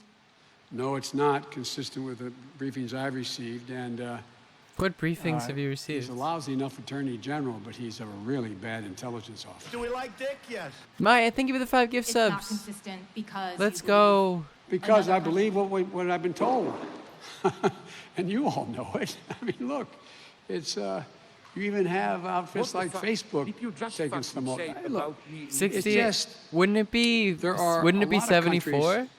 around the world. Or I think would be 73? happy to see our elections destabilized. But the one who's working the Do we like hardest, Dick? most Yes. consistently, and never has let up is Russia. And again, it's unfair to say to you guys, but ask yourself the rhetorical question. What is he so afraid Do we like Dick? Yes. of Vladimir Putin about? Yeah, that was a weird pause. What's the problem? I What mean, the fuck nothing. did you just fucking say Nothing. about me, little bit? It's almost obsequious. I mean, anyway, I just want to make it clear. You're still talking, dude. You gotta.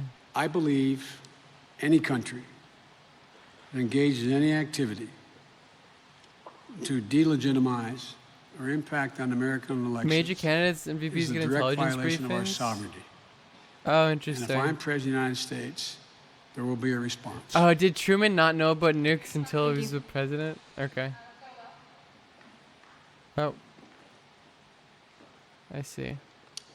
Sir, it's been a couple of weeks now since you announced Senator Harris as your running mate, and we haven't seen her out very much, including yesterday in Kenosha. Why is that, and what role Yeah, do why you are see they her not bringing playing out in Harris a lot? She's been on the road. She's out herself. The role is that, just like I haven't Barack seen and I Harris that campaigned, much. we tried to cover as much territory as we could, and both of us out campaigning. K-Hive She needs is their an queen. incredibly competent candidate. She is doing a great job. Yeah, I haven't. When's the last time Harris has made any, like, noise? Yeah, she's There on will the be times Antifa when we're plane. together, but there's a lot of territory to cover. I talk with her almost every day. I speak with her. We work together, and I have great confidence in her. There's nothing about not campaigning together. It's about being able to cover more territory. And just as a second question, do you know when you will have another COVID test? Do you have any plan, any future testing coming up? Well, what they're doing is they're going to do it on a regular basis because everyone on my service detail and people who come into the house with me, they're all tested. So I just, yes, sir, show up and put my head back, when they tell me. You don't know when it'll be? The next one? Pardon me? You don't know when the next one will be? I imagine it'll be sometime this week. I just don't know. But it'll be a regular basis. Thank you. He is absolutely. Because I was assuming, like, they can't bring up Biden too much because, But, like, Kamala is fine. She's competent. Why would they not? Let me ask you about another thing the president said last night. Harris is out buying locks for her door because we built too many Once schools again and suggested not enough prisons. You're to right. his supporters that they should consider voting twice if they're in one of those states that can allow you to request an absentee ballot. Say, fill that out and then go try voting again in person. I think you can do that, can't you? State officials have said it's a felony in some Oh, cases. okay, never mind. Just curious what you think. Is it a felony? Okay, I assumed, like, if you vote via mail and then you do it, they would only count one. But I guess that's not true. It is a felony. That's It's really a felony funny. here in the state of Delaware. Look, I mean, That's really how funny. many times does this president have to suggest things and say things where you all don't just write, he's a fraud? Not an opinion. He wanted to, maybe we should delay the election. Maybe we should, write-in ballots are fraudulent, not a single bit of evidence. It just is. I don't think there's going to be a Suns debate, guys. I don't have faith. I'm sorry. And I think I it's want it all to happen so designed badly. to create so much chaos. Why did he say That no matter what the outcome of the election is, that it's thrown up in the air. I mean, that must be his reason because. I mean, totally. That's he probably says true. and does things that. I think Trump just didn't know it was a felony. I think his logic was like, okay, you're gonna vote by ballot, mail-in, but mail-in is so inconsistent they might not catch your vote, and then you vote in person, you might as well. They're gonna catch one of them at least and not count the other one. That's what I thought he meant. No other. And like, I don't fucking know. I was like, oh, okay, sure, maybe that's the thing. President that I'm aware of in American history's ever done. And we all go, well, I there's guess it's a another felony. ridiculous, illegal, inappropriate thing he said, but we says so many of them, it doesn't matter. I mean, come on, man. It is, it just undermines the legitimacy of our democratic process. And it's dangerous. You said today is the angriest you've been as a presidential candidate. But you said you're trying to restrain yourself. There are a lot of people out there who are supporting you or are inclined to not vote for the president who would say, why isn't Joe Biden angrier about all of this? Because presidents of the United States should It's a weird question. be presidential. Joe Biden is fucking restraining himself. He wants to say the word. He wants to call Donald Trump that word, but he's not going to do it. But he's going to hold back. Lead by example, as well as make clear exactly where they stand. Yeah, you don't want to see Getting Joe Biden is in the gutter like the president the highest does, malarkey saying amount. things that I'd be inclined if we were behind a barn somewhere, it'd be a different thing. Behind But the that's barn? not the job of a president. Is that where you Job- say slurs? Is behind a barn? I don't set an example. My anger is real because I must tell you, I carry, and I deliberately didn't bring with me today. Delaware National Guard had a pin made up. The Delaware way, That's baby. a gold star that was made up for my son Bo, who didn't die in the field. And I always carry it with me. And I didn't carry it today But because Bo is a Gold Star lesbian. I was worried that if I focused too much on it, that I would engage in some of the kind of language the president has used. I mean, but I just think it is sick. It is deplorable. It is so un-American. It is so unpatriotic. And then watching him this morning, while I was shaving and the TV on, talking about he never said anything like that. He honored John McCain. He's the reason why flags were flown at half-mast. Oh, wasn't that noble of him? He's the same guy that when the ship went into harbor, he made sure the USS McCain was covered. You couldn't see it. Oh, did he? He's the same guy that denigrated John. He's the same guy who did a similar thing the way he talked about George H.W. Bush, who was shot down in the Pacific. I mean, but he just stands there. I mean, he is a petty almost individual. pathological. I've never said anything like that. No one's been better to the military. I've just got to focus on what has to be done, not what he did, what I do from here, what gets done from here. Thank you, sir. Thank you, Mr. Vice President. If I could follow up on Ed's question about voting. We know the president has been attacking mail-in voting. He's even now suggesting his supporters vote twice. We also know that Russia has been trying to sow doubt about the system. Are you concerned at all that this messaging may be working, that your supporters may give up on voting by mail because they're concerned that it may be rigged? Not a softball yes, question. I am. That's why I try not to talk about it so much. Because we're playing, the more we talk about, there's two things he wants us to talk about. Is the election legitimate? And the whole country's up in flames. Listen, Mac. There are two things that Trump wants us to talk about and that we can't talk about at all. And here, I'm going to tell you what they are. Everything's We're going to talk burning. about them. Law and order. Because he doesn't want to talk about anything at all about the job he hasn't done. And so it's a conundrum. There's Is the election legitimate? Define legitimate. In terms of the specifics that Russia is doing. If we're looking at like legitimacy in terms of like the general standard in bourgeois electoral politics, and the maintenance of power with like some sort of veneer of popular sovereignty, then yeah, sure, it's legitimate, I guess. But when you do, all it does is undermine what people think may be the legitimate. What I don't want to have happen. I don't consider. I don't want people reaching the point. America an authentic democracy. Where you can understand sometimes. I think the vast inequality, lack of proper education, proper like meaningful political representation, etc., that have existed within America for a long time, arguably since its inception, does not make it a authentic, meaningful, deliberative democracy.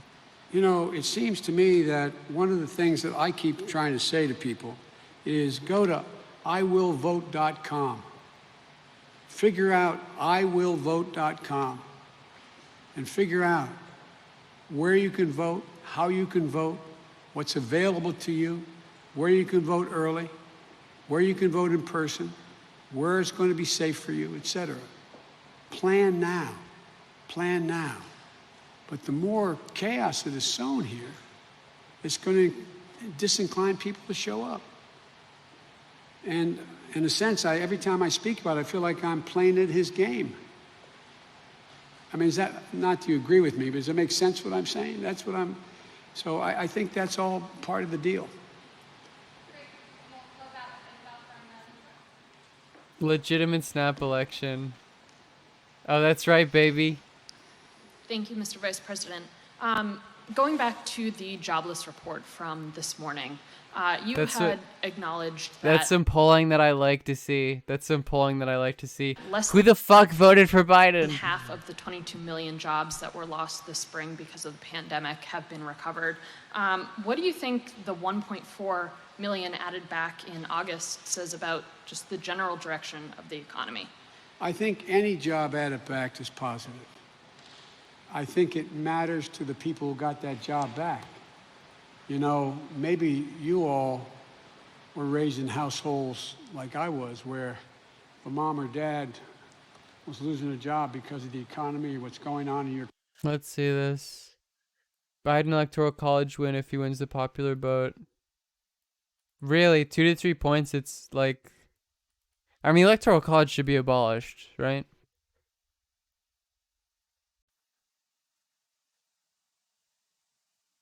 Two to 3%. The Electoral College is a toss-up, which is an incredibly undemocratic way of going about it. Community, you could feel the tension, unease in the household, how it just everything, you know, worrying about whether you can provide for your family. I mean, Nate is good at numbers, I guess. He's good at like predicting kind of electoral trends, regardless of how personally, ideologically invested he is in the system. And along the way, that's literally exactly what the founders intended. The Electoral College was a specifically anti-democratic institution. Also, look at the people who you've got, you know, a couple million people out there, close to, who are part-time workers, who still can't make it, but are listed as employed. And a lot of them also are in the process of wondering whether or not, I mean, there are a lot of people lined up in food lines. They're the people, many of them, who have lost their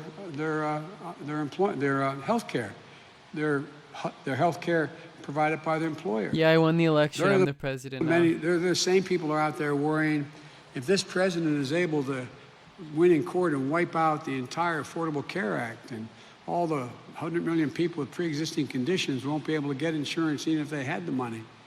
And I mean, it's just the anxiety is enormous. Is enormous. And look, again, I'm not being solicitous. Among the brightest people I've dealt with my whole career have been the press. Not a joke.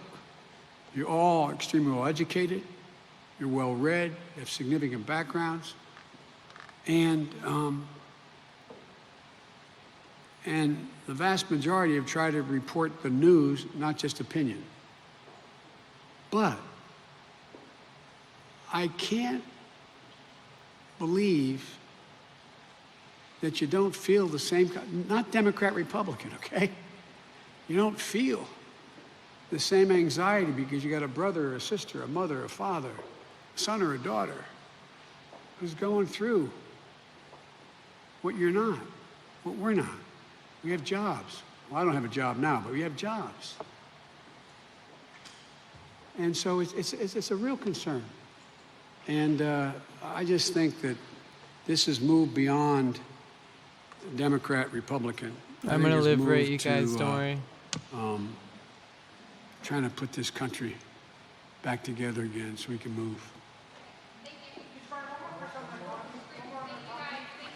Is that it? Yeah, very softball questions. But, I mean, Biden survived. Again, if he's like this, like in the debates, he'll be fine. I like to engage. If I may ask, President Trump has just announced a Kosovo and Serbia deal, and as part, President Trump has just announced an economic normalization deal between Serbia and Kosovo. And part of that deal is Kosovo and Israel having... so he's not prepped on this. This is off-the-cuff show. Diplomatic normalization. You have stated that you support a two-state solution in the Middle East. Would you support more Muslim-majority countries normalizing relations with Israel, even though it may mean that the Palestinians will lose It's a very weird way of framing that, by the way. In their fight toward as if like just any Muslim majority country a two-state solution inherently has solidarity with Palestine. First of all, I don't know what the deal is. There we go. Okay? What I have argued relative to Serbia and Kosovo. When am I coming to LA? Colin, I'm genuinely down. I'm assuming the next TwitchCon is there, right? The next TwitchCon that exists, I'm going to go to. Kosovo should be an independent country, not a part of Serbia. I've spent a lot of time there. Yeah, we know. And so I don't know how, I assume that would reinforce that independence, but I don't know based on what's being said. I think normalization of relations among He'll be countries the Wido of this chat. Is a, by and large, in almost every instance, a good thing. To have a Muslim-majority country normalizing relations with Israel in a generic sense the capital. Seems positive to me, but I have to know the detail of what's happening, what's going on.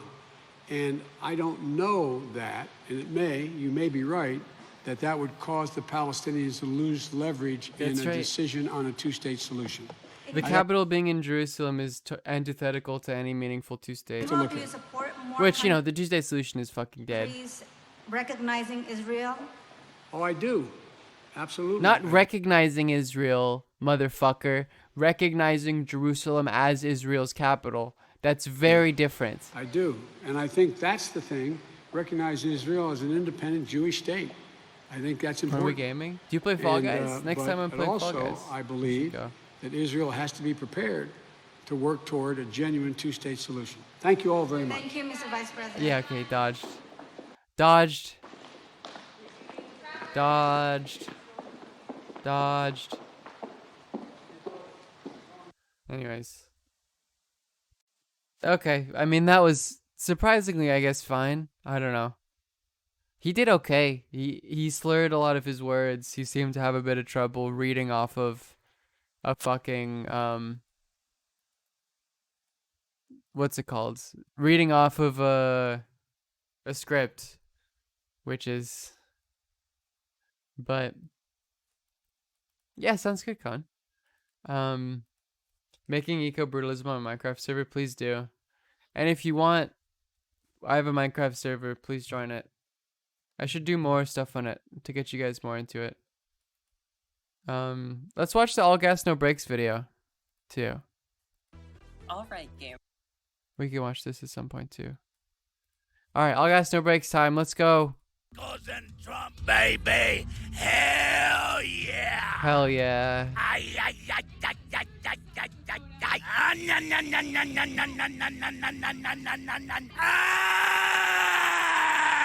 Trump, motorcycles, and life. And don't forget my motherfucking guns, baby. I want my fucking guns. Can't forget. Hell yeah. Who could forget that? Two rocks. That's getting ready, baby. That's getting ready for the concert. We're ready. Skip to 120? Oh, okay. Is there sketchy stuff? Okay. Oh.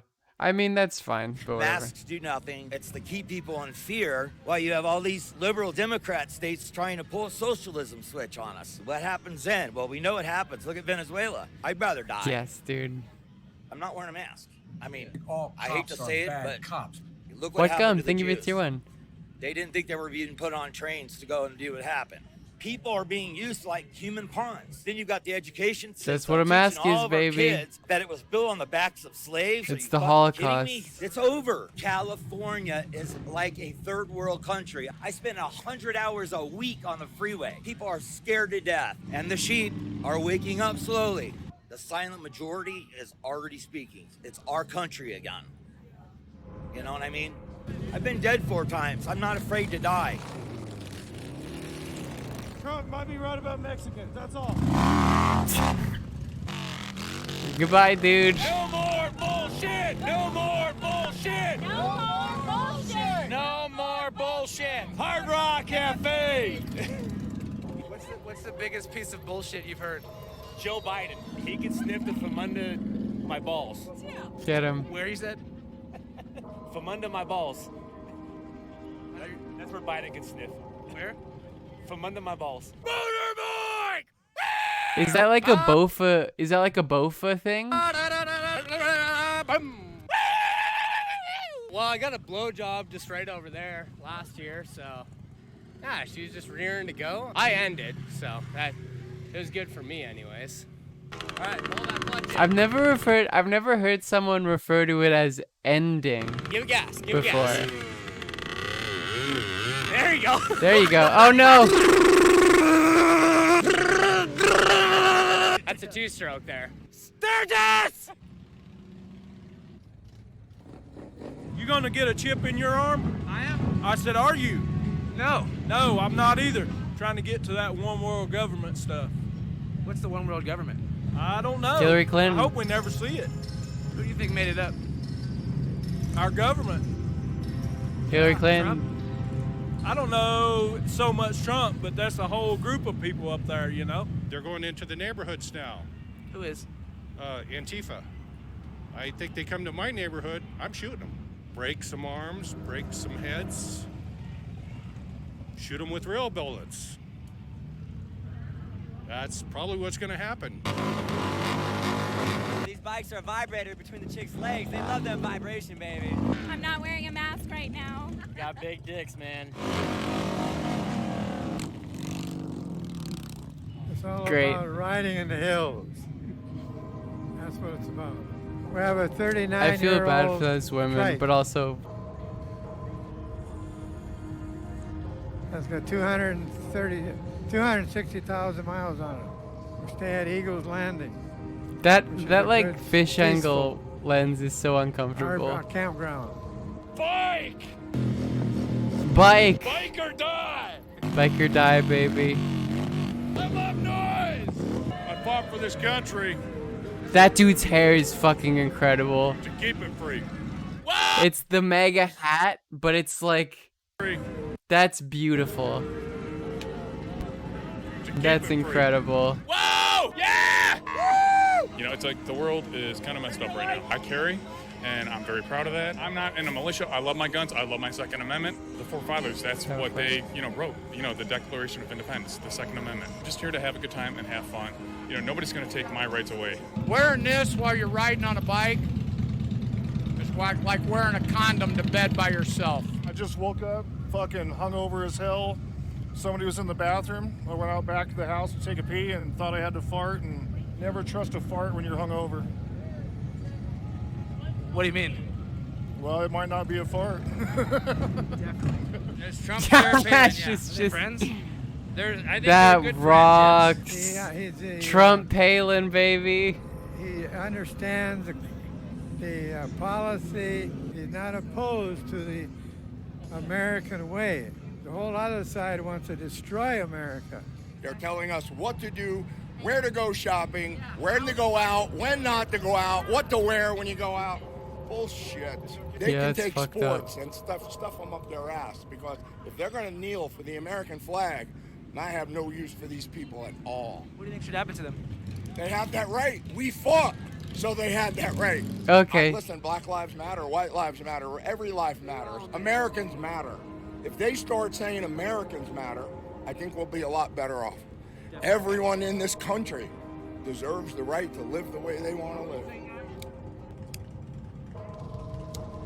This one's honestly my favorite. A switchblade guy. It's got the flame design and the skulls on it. This one is probably my favorite. That's awesome. It looks like a fucking and CS:GO knife. for throwing. If you want them to die slowly and semi-painfully, you slit their jugular. If you want them to die instantly, you go for their heart or the soft spot under their skull. If you had to stab anybody, who would it be? My ex Randy. Why? He acted like he cared so much, but when I actually needed him to be there, he never was. Yeah, fuck Randy. He would be the first person that I would stab. He's a bitch. Go off, If you had to queen. stab somebody, who would it be? My mother. It's my mother because of the fact of how she treated me growing up. It's why I became obsessed with knives. It's why knives are almost always on me. Oh my goodness. One of the reasons that we actually even started talking to each other at all, because he's a lot like me, and I never would have known that if we hadn't started talking. How do you feel about Sturgis? Considering that bikes are one of my biggest... One of them is gonna kill the other one. Guaranteed. 100%. passions, I love it. Making us wear masks is tyranny. Did you know there won't be any more COVID on November 4th? It'll be gone. That's what's going to happen. I get it, it's real. I get it. People have the right to do whatever they want. So he Don't thinks it's tell real. me what I have to do. This guy's more reasonable. This is bullshit. George Soros, he's an evil demonic fuck. And it's not even the blacks that are doing it. I'm sorry. It's the whites that are doing all the rioting and all the bullshit, and they're using it as a platform All right, to never act mind. like animals. What that cop did was 1,000% wrong. Somebody dies, that's part of this whatever, they can have a funeral that's 100,000 strong, and yet we can't go out of the house? Bullshit. If you want this shit to end, get that orange bastard out that office and put somebody in there that's going to unite the people. He did more for the American people in 3.5 years Oh, than no. Obama didn't he? Well, I don't agree with that one. Everybody they put in their office, all they doing is lining their damn pockets anyway. They ain't for the people. The people, exactly. But another thing, blue lives do not matter. Hell, that was That- a job. let's That is go. not your damn life. That's a job. Well, they do get He carried rocks. away, and they're And they over do the get line. carried away, and they go over the line. You damn right they do. I agree. So Most of these people are radicalizable. blue lives do not Like matter. everyone there's this kind of anti-authority. It's not a life. That's a job. That's a choice. Anybody can be a police. You need to set your ass This down, guy learn rocks. the law, and stop This guy beating on rocks. people, innocent people, killing innocent people. This shit is just outrageous. You need to stop. Good. Thanks, brother. Thank you. We got you riled too now. Fuck coronavirus!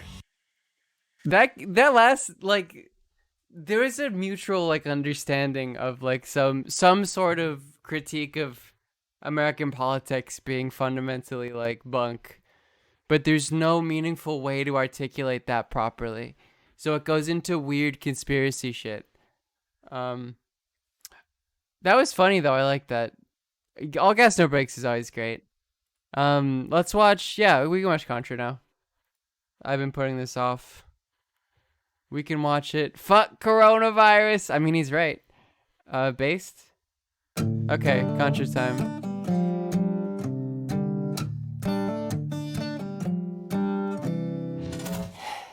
All right, so what are we looking at? What new hell have we sunk to now here in the United States of... They ask you how you are, you just have to say that you're fine when you're not really fine, but you just can't get into it because they would never understand. Well, it's a Kentucky police patrol car with a Blue The Lives Belden Matter program. I don't know what Thin that Blue is. Line Punisher skull on the hood. There's a lot to unpack here, but let's stick to tradition. There's a new video. This is a new video. And begin by examining the skull. The skull is the symbol of the Punisher the Marvel classic. Comics vigilante anti-hero. The Punisher's real name is Frank Castiglione, but he changed it to Frank Castle, I guess because he's ashamed of his Sicilian heritage. Disappointing. So is she being like a cat girl Frank in Castle this? is an ex-Marine whose wife and kids are murdered by the mob, leaving him an empty husk of a man whose only consolation is his obsession with revenge. Yeah. There's been a lot of TV and movie adaptations of The Punisher, and as research for this video, I did Brace's watch new all program? of them, and my It sounds conclusion cool. is that the best one is the 1989 version, where Dolph Lundgren dyes his hair black to pass as Sicilian and runs around naked and sweaty in the sewers, worshipping the god of vengeance at a shrine of trash. cops. You know. I come by Andrew. once a month. Just like the LMAO police high do. stream. Thank you for the 9 months. Hi, I'm I hope you're Natalie, doing well. creator of Catra Points. And no, I'm Thank not a you for cat girl. continuing your I'm a sub, cat woman. even if you I'm don't sorry you're participate that intimidated by much. that. Look, I'm tired of only being valued I hope for you're my doing well, petite, Andrew. heterosexual Day body. one, I'd like to founder. be recognized for my worth as a mother, as a wife, and as a woman with values. Just kidding, I'm trash. Let's talk about justice, Ulu. Justice is when I get lots of head pats.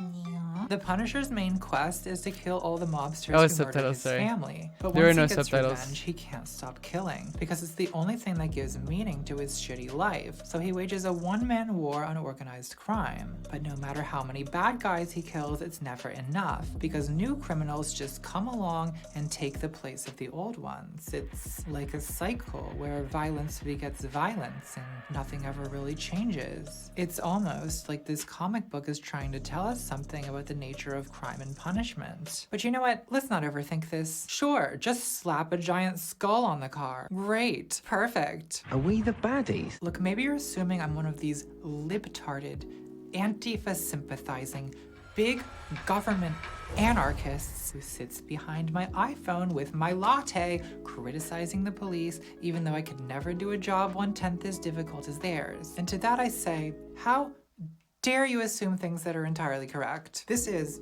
excuse me, a damn fine cup of coffee. There's just nothing better than waking up in the morning and having the first dose of the chemical you're addicted to. They tried to make me go to rehab. I said, yeah, yeah. Yeah. But you seem Don't a like reasonable thumbs person, down. a Thumbs person down. of science, a seasoned. I saw Contra has, I almost called her Corona. Contra has a pic crew Abby on Twitter now. Under the free marketplace of ideas gorge. And as a reasonable person, I'm sure you wouldn't dismiss my argument just because... Oh, no, it's not a pick-her-abby. It's like it's this. The classic. Happen to enjoy head pats. As Socrates once said, 2 + 2 is 4 is equally true whether uttered by a philosopher king or a peasant knave. Or a neko mimi. Kawaii days? Is this problematic? Cringe culture is dead and we have killed it. This is beyond cringe. This is cursed, children, cursed. So actually Socrates didn't say this quote, I just made it up, but yeah, it didn't sound like it. That just proves the point I'm making, so maybe you should hear me out. Yeah. I'm making this video at a time when hundreds of videos of this video is fucking insane. Social media, they just drove through a movement to abolish police and prisons. And at the same time, there's a growing culture of online vigilantism, where justice is taken into the hands of Twitter mobs demanding accountability and consequences for bad behavior. All of this raises a lot of questions. Questions like, what should the consequences be for bad behavior? Who should impose these consequences? And under what circumstances? And for what purpose? If we were to abolish police and prisons, what would take their place? Oh my god, these contacts. I'm literally doing a whole video with fucking sideways cat eyes. Ridiculous. Why don't we start with the basics and ask ourselves, what is justice, Socrates? It's a question philosophers have pondered for thousands of years, with no conclusive answers. I think I can probably figure this out in a YouTube video, because the philosophers were dummies, and I am very smart. Yeah. Ra Rasputin. 1. Revenge. The Punisher represents a particular idea about what justice is, symbolized by the skull he wears on his t-shirt so that bad guys know they're about to get punished. The Punisher's view is this isn't comparing the Punisher stuff to Black Lives Matter. It's comparing it to like the cops. Justice cops love the Punisher. Means harming people who harm people. An eye for an eye. This is called retributive justice. The idea that people Isn't who it commit retributive? crimes deserve punishment in proportion to their crime. Cops are It's a very bad emotionally powerful idea. How many subs you get to do a cat girl stream? If someone gives 200 subs, that's the amount. I'll do it. I'll fucking buy the ears or whatever. Comments, thank you for the 6 months. It's 200 subs. What justice is, because it's rooted in our instinct to strike back at someone who's harmed us. 200 Social subs, that's like humans and chimpanzees nothing more, often or nothing practice less, revenge, certainly more. Probably because it serves an evolutionary function. If another monkey in your monkey troop steals I'm your serious. bananas, and It has to be one person. You can't fucking... One person give you 200 subs, they'll fucking do you it. don't get revenge, then other monkeys will learn that you're a doormat monkey, but... At one time, yes. As an explicit, like, I'm giving these subs specifically for the cat thing. I will do it. Sure, fuck it. Why not? If you get revenge... Oh, fuck. Oops. ...from the thief monkey by, I don't know, letting her boyfriend pick parasites out of your fur, then that sends a message to the other monkeys that it is not profitable to mess with You can't give more than 100. Well, you just give 100 twice. Our little monkey brains have evolved a taste for vengeance. You just do and 2 even payments. In cases where it doesn't actually benefit us, our desire for retribution is strong, and our little monkey brains reward us with a pleasant feeling of Don't do catharsis it unless you have a lot of money, please. when justice of this kind is served. So of course, 2 payments of $500, right? Because the max is 100. there's a lot of content out there devoted to scratching this itch. For example, there's a subreddit called r/justice-served with 1.5 million subscribers. I first found Justice Served when the popular feed showed me this post of 2 teenage thieves stripped naked, humiliated, and photographed as Is this a punishment. pro cop or an anti-cop? And all this celebrated under the heading Police Justice. Jeez. In fact, before the murder of George Floyd by police, the description of the community was, now with 20% more police brutality. Fun fact, this ain't it, Chief. Yikes. Period. Full stop. That's the tweet. Of course, I subscribed to Justice Served right away, thinking, someone should be keeping an eye on these people. Here's a typical Justice Served post. Woman sets PETO, Alright, stop. husband Look, on dude. fire It's after cool. catching him RAP. I'm timing you out because 7-year-old spamming is daughter, annoying. Titled, This Man Got What He Deserved. Instant regret. Predator exposed. To be honest, when I wrote this part of the script, I forgot I was going to be wearing cat ears. I'm really out here trying to have a conversation about immolating sex offenders while dressed like a aging bargain bin Belle Delphine impersonator. Well, dress for the job you want. I mean, whomsta amongst us wouldn't set their husband on fire under those circumstances, right? Let's look at the comments on that post though. Let's read the room. She's a hero in my opinion. Should have had it live on television.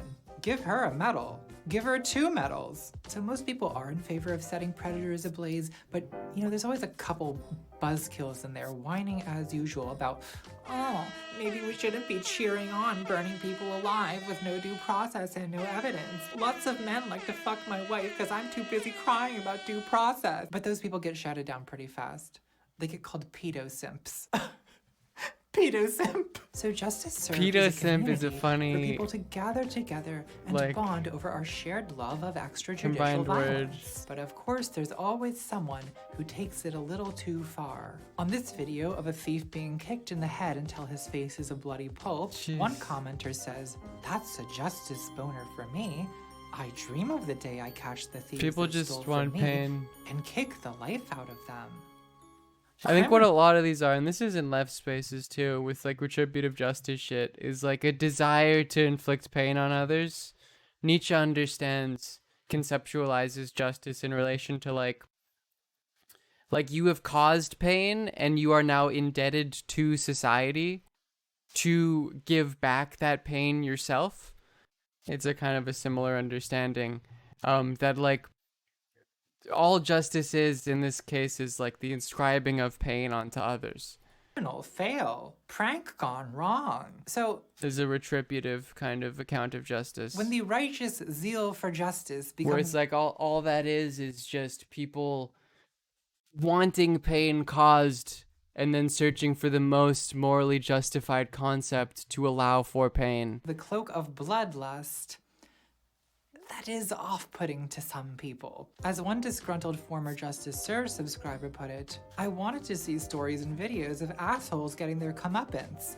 Instead, I got bombarded. Isn't that crazy? With angry, toxic moral absolutism. Isn't it crazy when that happens? If you don't support mutilating someone beyond repair, then you must support giving them a slap on the wrist and letting them fuck your wife. Unsubscribed. But even this liberal cuckold still wanted to watch videos of assholes getting their comeuppance. I think pretty much everyone is capable of enjoying some version of this type of content. There's a lot of subgenres. You've got justice porn, play stupid games, win stupid prizes, instant karma, bad parking revenge, predator poaching, serial killer sentenced to death and the whole train clapped, instant justice was served, karma fails, stupid people getting what they deserved. Karma, a lot of this content has kind of a right-wing feel to it. Unmarked police justice. Yeah, punitive shit is very... Cop. Home invader takes shotgun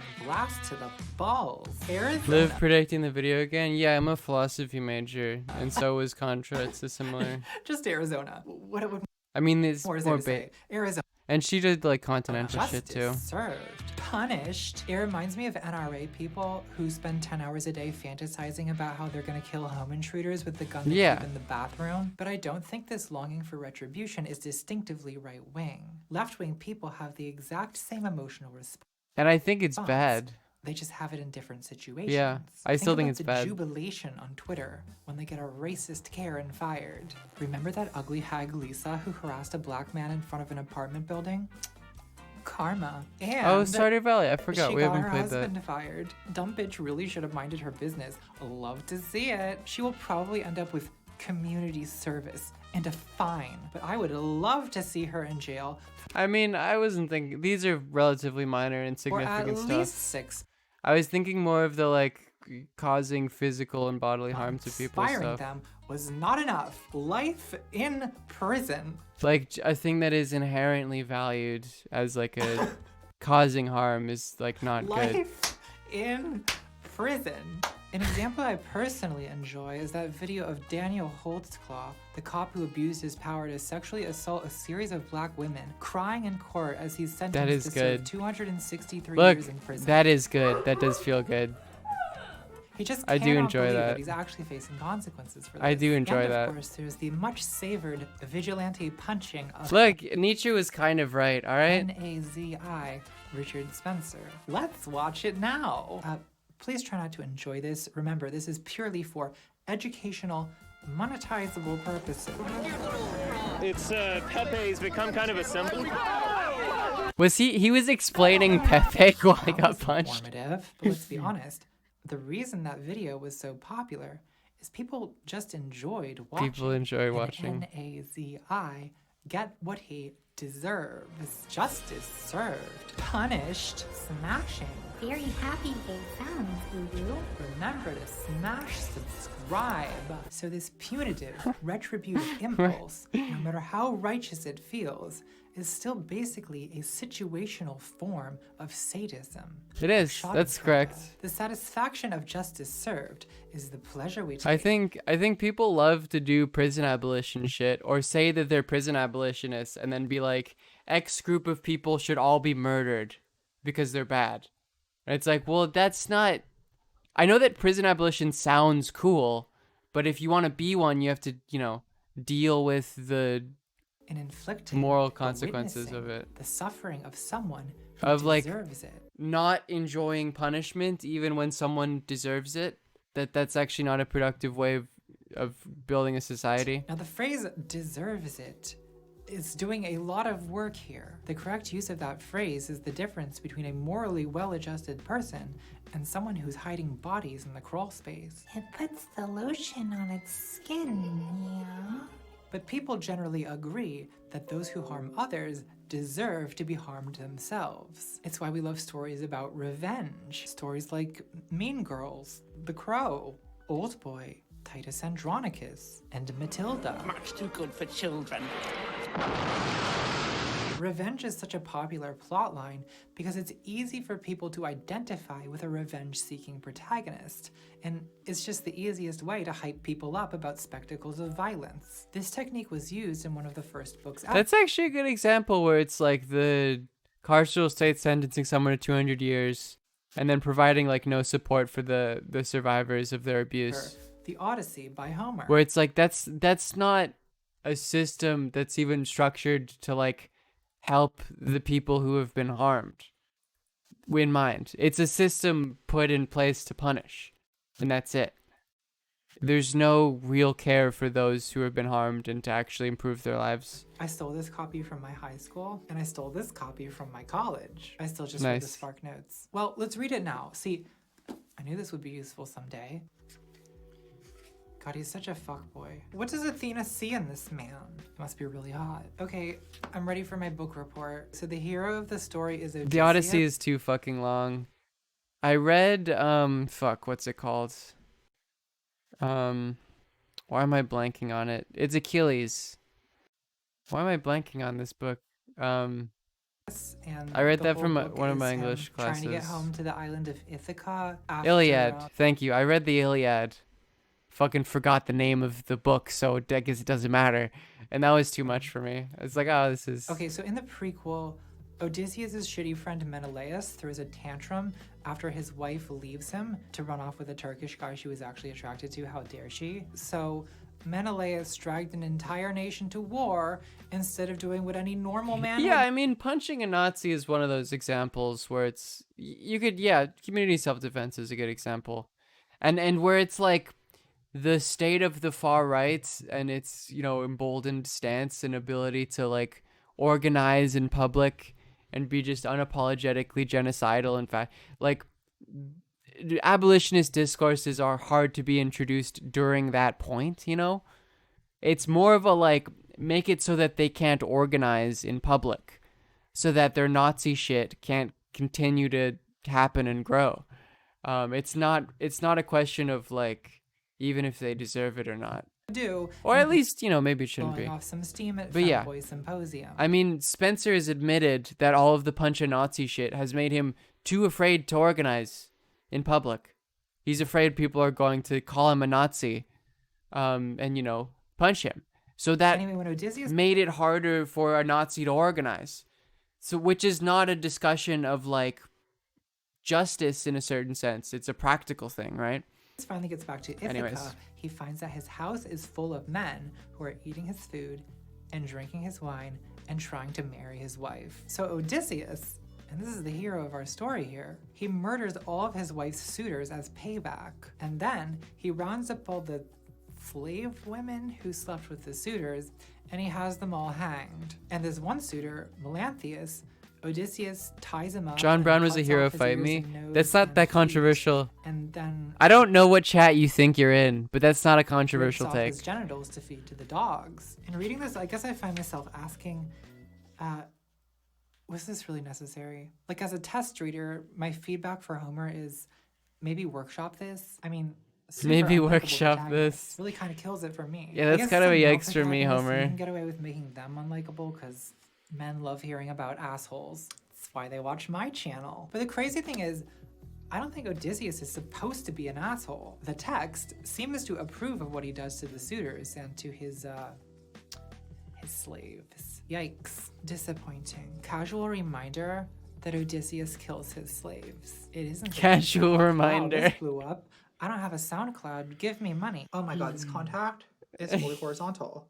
This is the last time we're doing cat eye contacts. Fuck this. It just seems disproportionate, you know? Like, it's not even eye for an eye because the suitors didn't kill anyone. Didn't he do that because he went insane? Basically I don't just know. rude to Odysseus. I But didn't guess you have to read understand this kind of Odysseus. thing in It was too cultural long. context. It was fucking They came boring. into his home and they disrespected his wife, and probably she was into it, but whatever, we'll play along. So that was an affront to Odysseus's honor. And on the island of Ithaca in the year 1000 BC or whatever, honor was everything. Because this was a Virtue pre-legal ethics. society. No laws, no courts, no cops, school's out, fuck 12. Was Ithaca? So I guess it honor was. is a code of conduct enforced by reputation, and that's what kept people from stealing and lying and murdering each other. Though it was also often the thing causing them to murder each other, because back then honor was the only thing protecting people from being taken advantage of. If you're an ancient Mycenaean king and someone invites themselves into your Come on, house and dude. drinks your wine and I'll seduces time. your wife, I'm gonna time this guy out again because he keeps saying mega, and I'll see how long. See if he comes back. Just picturing him watching the stream, just fucking angry as shit for 10 minutes. because then people will walk all over you. So you need to get revenge to protect your honor, to maintain your reputation as a person who is not to be messed with. Thanks for watching, though. I hope you don't have ad block on. Of hard masculinity in honor cultures. Hard masculinity is a defensive posture, an intimidating posture. It showcases strength and hides vulnerability. We call it toxic masculinity now because in our society, it's destructive and dysfunctional. We've moved beyond the need for this, which is why I it's do popular alpha in male movies. shit is such a If funny society shirt. collapses and we go back to Achilles and Odysseus, I'm in danger. I'm much too delicate for this Mycenaean savagery. Back in Homer's time, I'd be a slave at Femboy Symposium. Extremely sad gay sounds. Yeah. But for people in situations where appealing to community or state law... There was actually like a big issue. There was like a panic in, I believe, ancient Roman societies, probably as ancient Greek as well, that like younger feminine boys were like so hot and fuckable to the like rich, men that controlled society, that they were worried that their wives were gonna fuck all of the femboys. So there was a panic. There's this worry about like law enforcement is traitorous, slutty older women having sex with femboys. not an option, such as kings of ancient Mediterranean islands or gangsters who need to I don't know how that resolve related, conflicts but I outside thought of the that's funny. law, or Wild Just West to tell you cowboys. guys. Hard masculinity has a function. It's a warning signal, like a skull t-shirt or the stripes on a poisonous snake. And the poison is vengeance. Justice served. So revenge is arguably the most basic form of retributive justice. The philosopher Francis Bacon defined revenge as wild justice, according to the first paragraph of the Wikipedia article about revenge. Talk about Nietzsche, Research. Queen. I am very smart, Nya. But in most modern Nietzsche's legal great for systems, this. revenge is frowned upon, and for pretty good reasons. An eye for an eye will make the whole world blind, didn't you know that? If someone harms you and you get revenge by killing him, Although to be fair, his family retributive is going justice to try is to get fairly. revenge by killing you. It's a cycle of smashing. I guess At the end of the revenge is Odyssey, before the families formal of the kinda. suitors Odysseus killed band together and plot to get revenge by killing Odysseus. And literally the last thing that happens in the Odyssey is that the goddess Athena, who has an inexplicable lady boner for Odysseus, steps in and saves him by just making the families forget that Odysseus killed their children. So only divine intervention and amnesia stops the cycle of violence. But in reality, that doesn't happen very much, so these cycles can last for decades or even centuries. In Albania, there's an ancient code called the canon, which requires a family to commit murder in order to preserve their honor when another family offends against them. It's Life like for a life, blood for blood. feud thing, This right? historically led to blood feuds between families Yeah. that could last for generations. Right. And in fact, it still sometimes happens in parts of northern Albania. There's documentaries on YouTube about families who are trapped at home, possibly for the rest of their lives, because there's a vendetta against them, and if they leave the house, they'll be murdered. Wow. Historically, blood feuds led to a high mortality rate for young men, which may have contributed to the tradition of what are called Albanian sworn virgins. These are assigned female at birth people who would take a vow of chastity in exchange for getting to live as men. There's still some of them around, and in a very patriarchal society, they're socially recognized as men, allowed to I think that's a different thing. wear men's clothes, use a male name uwu, act as head of a household, inherit family wealth, and generally have the rights and privileges of a man. Extremely happy trans sounds, uwu. I bring this up just because I think it shows how devastating the blood feuds must have I hate the ooh shit. Please stop been, saying that because only country. desperation would lead a European country hundreds of years I hate ago it. to Stop support it. trans rights. No one wants that, so you know it was a last resort. Sworn virgins weren't transgender. Most were compelled to provide I know that, Sweaty. It was just a joke, okay? Calm down. Revenge cycles also happen Well, it's on a not larger trans scale. because it's a different understanding of gender, right? Trans shit comes out of like a modern kind of Western European 18th century beyond conception of gender. No, the uwus. No. Yeah, which is one of the reasons why like there are some like two-spirited people, twin-spirited people who are indigenous that don't consider themselves LGBT. Between communities, nations, ethnicities, religions. I'm worried if I give a real example, I'll be canceled for seeming neutral about a conflict. So they're females I'm who take on supposed male to take roles. aside. So they're a different So, gender. in the interest of cowardice, let's say that the cat girls bomb the dog girls, and then the dog girls bomb the cat girls, and that cycle repeats for a few decades. And by that point, both nations have such a long and bitter list of grievances against What each is she other do- that what is the point of reconciliation this? is close to The, like- impossible. Extremely angry gay sounds. What's the point of doing revenge-based that code in of the honor is not videos? really an ideal justice system. It's bloody, Why? it's chaotic, and it produces these endless cycles of violence. That's what World so War at some III is point gonna in be the growth about. of a civilization, something has to be done to control the chaos caused by vengeance. And the most popular way to do that is to create a state legal system. 2. Retribution. The extremely heckin' cute and valid German sociologist Max Weber defined the state as the organization with a monopoly on the legitimate use of violence. In an honor society with no rule of law, anyone is allowed to kill someone as long as they do so in accordance with the code of honor. But once you have the state, usually only the government is allowed to kill people. In ancient Babylon, there was a king called Hammurabi who enacted one of the first law codes in the world around 1750 BC, an era that scholars refer to Gonna as get into some Carl history Schmitt? times. Maybe. The code of Hammurabi looked like this. The laws were Probably. crudely scratched into That the sounds like a stone thing you using could some do. primitive Oh, fuck, attempt my at thing writing. broke. I mean, it What was like happened there? 1,000 years ago, so I'm sure they were doing their best. It's very good, sweetie. I'll hang it up on the refrigerator for you. I was expecting this replica to be bigger, sort of a Spinal Tap Stonehenge situation. The actual Hammurabi steles were about 7 feet tall, and they were publicly placed in the city so that everyone knew what the laws were, even though most people were illiterate, but hey, they tried, sort of. Let's read some of Hammurabi's laws. That's content, right? Cat girl reacts to the code of Hammurabi. Nias queen. We don't deserve rights. So there's 282 laws, and they're all in if-then form, so if you do X, then the punishment is Y. Law 22, if anyone is committing a robbery and is caught, then he shall be put to death. That's extremely valid. If a son of a paramour or That's prostitute valid. say to his adoptive father or mother, "You are not my father or my mother," his tongue shall be cut off. Well, at least they're standing up for adoptive parents. If a man put out the eye of another man, his eye shall be put out. Eye for an eye, baby. Now we're getting into some of the classics. If he break another man's bone, his bone shall be broken. If a freedman strike the body of another freedman, he shall pay 10 shekels in money. But if the slave of a freedman strike the body of a freedman, his ear shall be cut off. Oh, Damn. so there's different punishments for different classes. So it's like our legal system, except honest. If a builder build a house for someone and does not construct it properly, and the house which he built fall in and kill its owner, then that builder shall be put to death. Damn. If it kill the son of the owner, the son of that builder shall be put to death. Love that. Okay.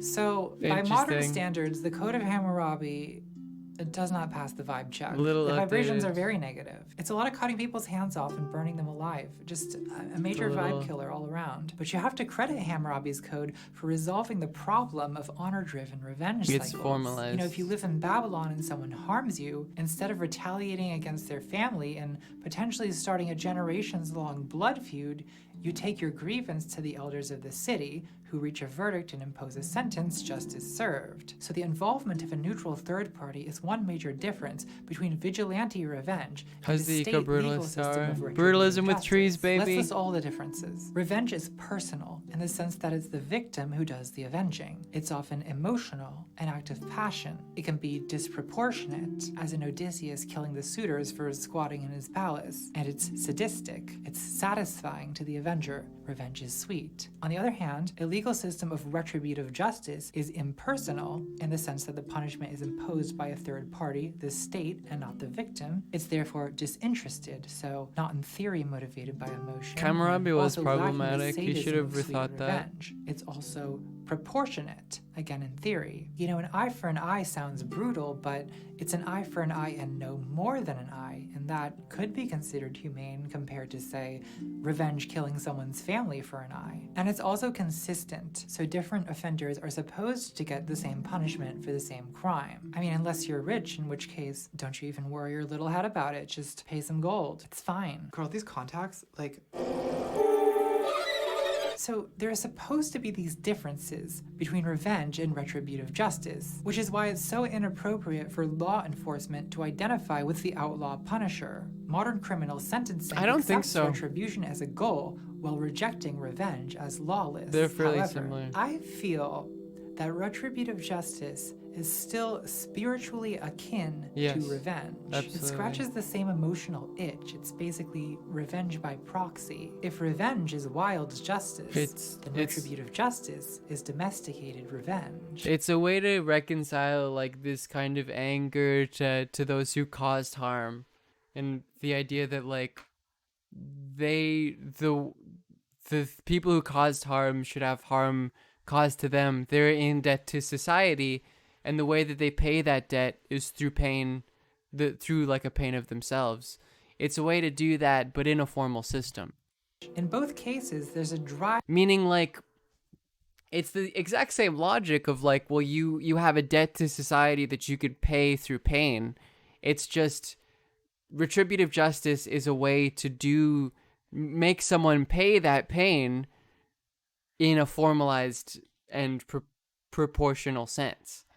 Meaning, like, if you can just do it yourself, if it's a pure revenge system, the pain that one will attempt to draw out from that person is probably going to be far beyond anything that anyone else who is, let's say, emotionally impartial to the situation would say is proportionate. Restore the moral order. But it's of the same things logic. to balance out the karma by harming the person who caused harm. Sometimes in a poetic justice kind of way. Like in the Code of Hammurabi, there's this symbolic retaliation of punishing the body part that you offended with, cutting off the hand that struck the father, cutting off the breasts of the wet nurse who switched the babies, cutting out the tongue that renounced its parents. There's a kind of aesthetic dimension to this, an appreciation for the Hasanabi's symmetry of laws. punishment Oh and shit. crime. For a modern example, here's a poetic justice post from r/instant karma. Mugshots.com puts people's mugshots online and then demands payment to take them down. The site's founders were just arrested for extortion. Here are their mugshots. There's something metaphysically pleasant about poetic justice, this sense of beautiful cosmic harmony. And my guess is that this way of thinking originates in some primeval human instinct that's difficult to get rid of. But that doesn't mean we shouldn't question it. The logic of retribution has been questioned for thousands of years by philosophers, reformists, messiahs, fancy people who think they're too good to enjoy violence. One school of anti-retribution thought we could call the love and forgiveness school. And the main love and forgiveness guy is a preachy lib you may have heard of called Jesus of Nazareth. Back in Bible times, the Hebrews had laws of retributive justice that were similar to the Code of Hammurabi. Like in the book of Exodus, God gives a bunch of laws to Moses, including some relaunches of Hammurabi classics. Viewers at home may now open up your Bibles to Exodus 21:22. If people are fighting and hit a pregnant woman and she gives birth prematurely, but there is no serious injury, the offender must be fined. I got to write about prison abolition in my AP Gov class, posting pug. Base. Wait, Rose, think of it 3 months. Eye for Sounds eye, base to me. Tooth for tooth, hand for hand, foot for foot, burn for burn, wound for wound, bruise for bruise. Head pass Foot for foot, pass. you say. Welcome to Catgirl Bible Study. Oh, God. Noah. Extremely devotional gay sound, Zulu. I feel very spiritually aroused right now. My third eye chakra, dripping. Macaroni in a pot. I think she does it sincerely now. It's not like Jesus, I'm so sorry. So the law of Moses is pretty based and uncucked. It's basically an eye for an eye, don't be a homo, basic the common classic. sense. But then Jesus comes along and he's Regular riding stuff, his high horse of love and forgiveness. In Matthew 26:52, a disciple tries to defend Jesus from being arrested after Judas betrays him.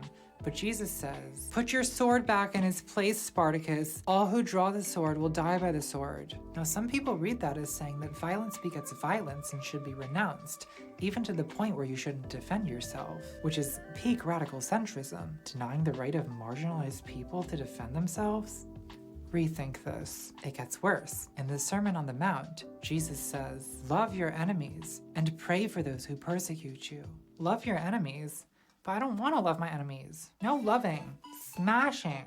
But maybe Jesus wasn't as literal minded as that. Religion is a very subjective thing, and I have my own Bible interpretations, and my personal view is that a lot of what Jesus says is actually sarcasm. Like, consider Matthew 5:38. Why is no one talking about Matthew 5:38? Jesus says, "You've heard that it was said, an eye for an eye and a tooth for a tooth. But I say to you, do not resist an evildoer. But if anyone strikes you on the right cheek, turn the other also." Think of the drama of what he's asking you to do here. Someone strikes you across the face and you go, this is not pacifism. This is passive aggression. Again? Some sort of I'm gonna time you out primeval again. Hebrew shade. This is the Christianity of, okay, well, He's still I'll going. pray for you. No, But if let you do Cody take go. Jesus Let at Cody face keep value, going, dude. Then I would argue that his endorsement of love and It's forgiveness nice. It's as a nice response that to he's wrongdoing is he not believes in a justice at cause all. enough. It's an alternative to justice. In the You can absence tell of though, justice, there are some right wing people who come in here and actually say things, substantive things. And there are some people who are like, it's a chat full of fucking libs. I'm gonna trigger them. Forgiveness. I'm gonna trigger them by just saying Trump 2020.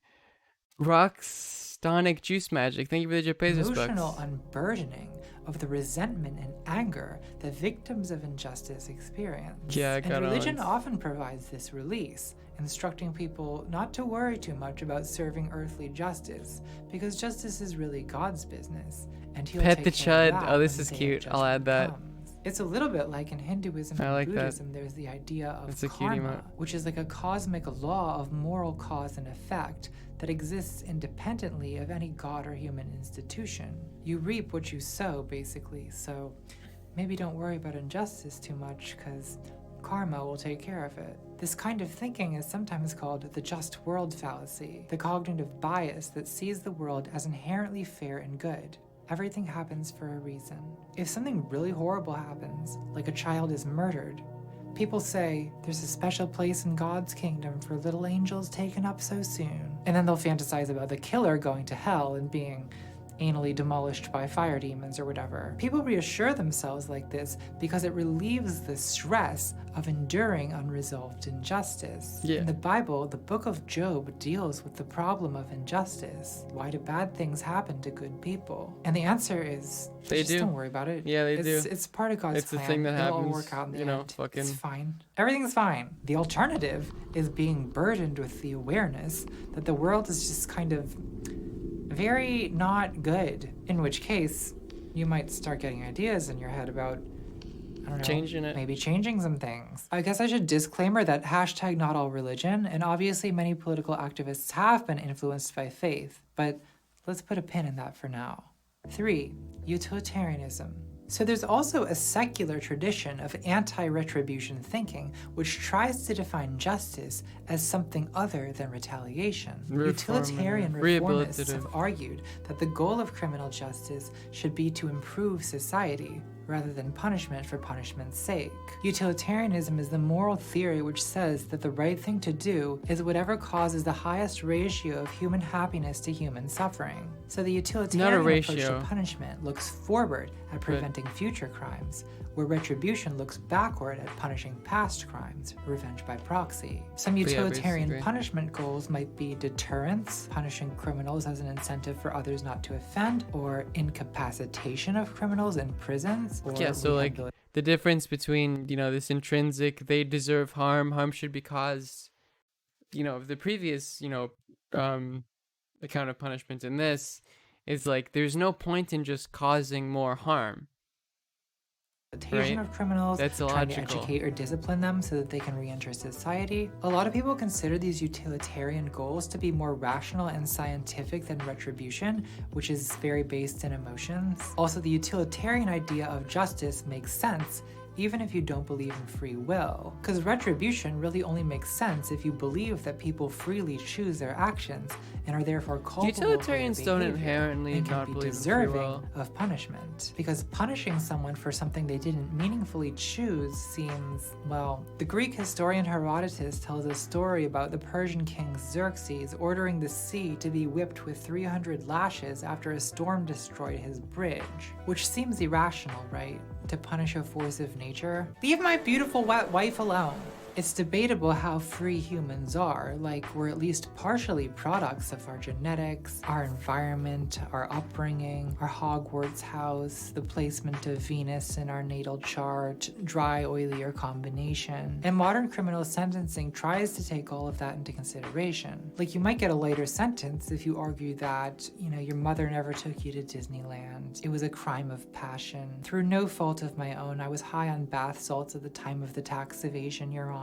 A lot of the language around she's saying punishment it in our is. legal Okay, I system see. is utilitarian. Like, prisons are called Absolutely. correctional facilities and not retribution cages. But correctional facilities is a euphemism, because the fact is, these facilities are not doing very much correcting. I'm sorry. In the United States, 2/3 of It's literally impossible to argue that the current prison system is rehabilitative. It's punitive. If you look at the conditions of a supermax prison and you say that it is to rehabilitate those inside of it, you're literally living in a different fucking world. These prisoners are rearrested within 3 years, and 76% are rearrested within 5 years. And just think about the way we talk about incarceration. Like, if someone really evil gets a long sentence, we say, good, I hope he rots in prison. Like, when was the last time you heard about a criminal sentencing and someone said, good, the proven efficacy of our correctional facilities will rehabilitate this man and release him a contributing member of his community. So even the institutions we have that are supposed to serve a correctional or rehabilitative function are still obviously satisfying our urge to punish. I think the problem with utilitarianism is that, while it's very rational, it's often offensive to human emotions. Thank you for the gift and you sub. can say facts don't care about your feelings. We shouldn't be basing our... I think that the prime problem with the utilitarian account and the account of the prison is that the way that the prison is fundamentally structured isn't actually to help people and make sure that the harm caused in society is rebuilt. There's a fundamental third option missing, which is, you know, restorative. GrisCon, thank you for the 5 gift subs. There's a third option missing, which is restorative justice.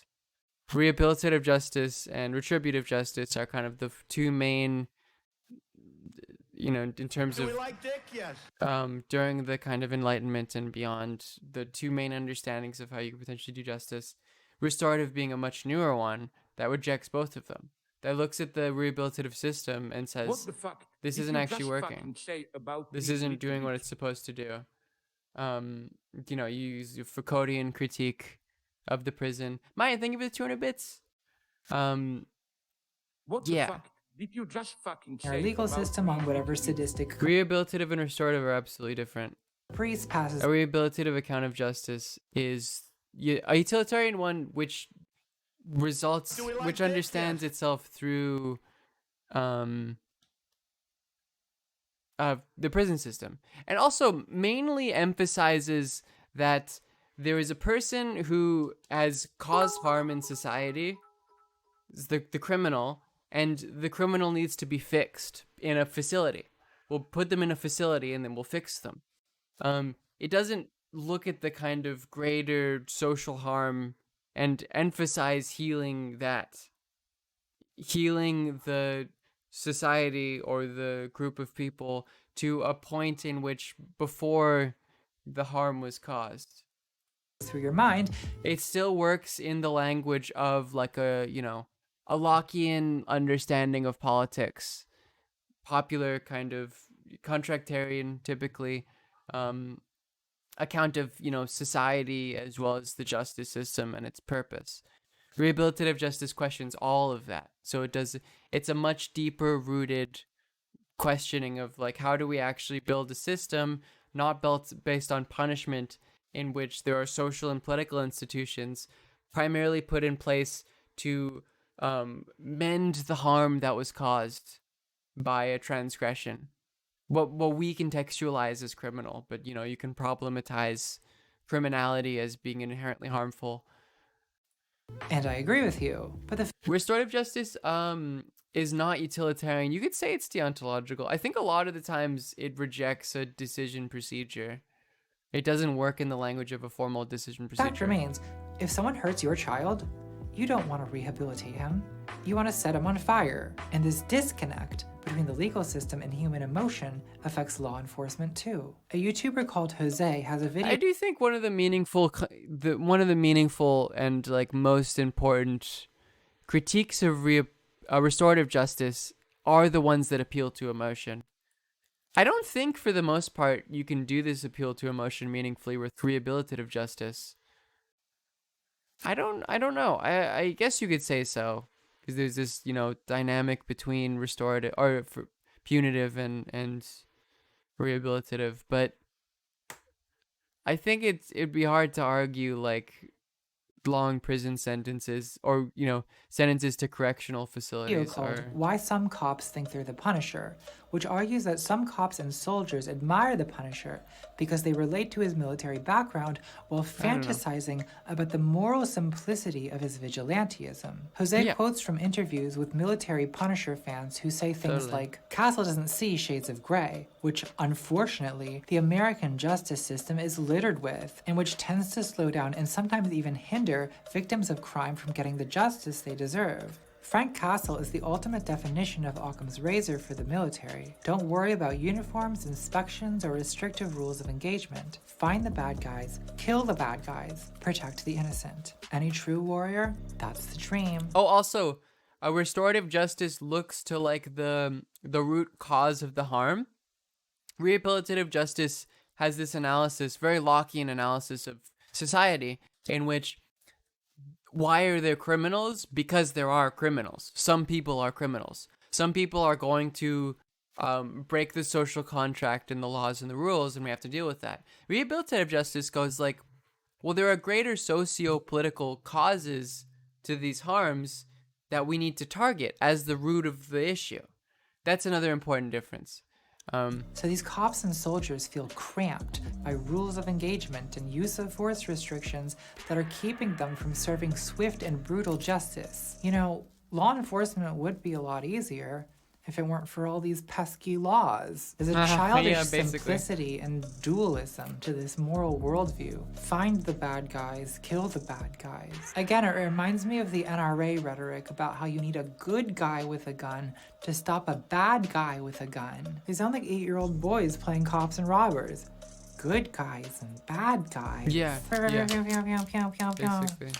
That's my impression of an 8-year-old boy. And to be fair, I totally understand the appeal of moral simplicity. People love justice easy. served and instant karma videos It's for a easy. reason. We take satisfaction. The mods are in Democrats. swift, That's right, decisive, baby. elegant retribution. But the procedures of law enforcement and criminal justice don't allow for that. There's all these tedious roadblocks. Right to an attorney, right to remain silent, right to a fair trial, presumption of innocence. A lot of police wish they could simplify things by being judge, jury, and Cody's- executioner. But the function of police Cody's is not wrong. supposed to be limited to making Okay, I'll arrests see you and in 10 initiating minutes. criminal investigations. They're not I'll see you in supposed to 10 be minutes, walking Cody. avatars of karma, dispensing free-form retribution in the streets at will, justice served, now with 20% more police brutality. But a lot of people defend the police when they behave like this, because the thin-wristed civilians are just as emotionally frustrated by due process as the cops. Well, did I just say all lives are bastards? I'm double canceled. Well, look, all lives are bastards, but only some bastards are armed by the state and licensed to go Cody's a 28-year-old man. Oh yeah, 1992.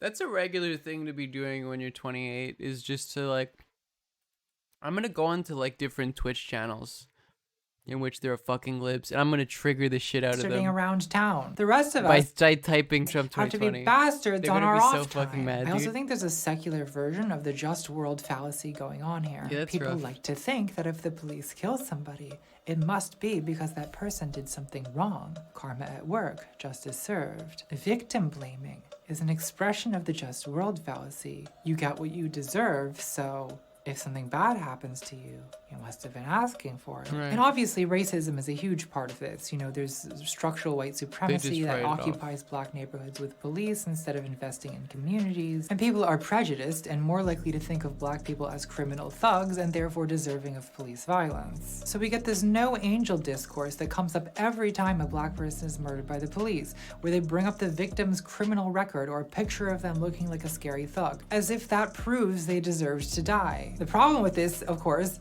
is that no one is an angel. There are no angels walking this earth. We're all flawed. We've all made mistakes. We've all done bad things. That doesn't mean we deserve to die a violent death. And then there's people like Breonna Taylor I don't and like Elijah that, McClain, Anvaz. who, as far as we know, were about as close to angels as humans come. But That's that like didn't the. How do you find this shit, Anvaz? How do you find touch these them. clips? So that It's like the Spider-Man That is thing. 100% beside the point, because black people in America I was eating should not chips. literally have to have And there were white crumbs. feather wings and glowing halos to deserve not to These be are very murdered by good, the by the way. police. These are In very fact, good people of chips. all races have the absolute right to be low-life, drug-addicted, petty criminals who contribute absolutely nothing to society and yet still not be executed by the cops, because that's what it's supposed to mean to live in a free country. So things need to change. The Punisher police have got to go, and a lot of the rest of our justice system with them. We need to imagine a whole new approach to justice, and to be honest, that might take more than one YouTube video. I know at the beginning I said I was going to she's explain what gonna do justice the- is, but I lied. What does restorative justice look like concretely for the criminals that might exist once you deal with the... Well, it depends. I think one of the main issues and one of the critiques of the prison system is that it's like, oh, well, we can create this one institution that deals with all of the harm caused in society. Or it's like, maybe depending on the crime or the harm caused very specifically, there will be different things done. There's some meaningful divide between, like, you know, psychiatric care, I guess, in the prison, but they're very similarly structured. I'm sorry that I can't fix America. I'm just a lonely cat. I guess the only solution is revolution. And by revolution, I do mean vote Democrat and then bully the Democrats into actually doing something. And if they don't listen, well, hang on, let me get this. Moshi Moshi. Hey, how are you, Dace?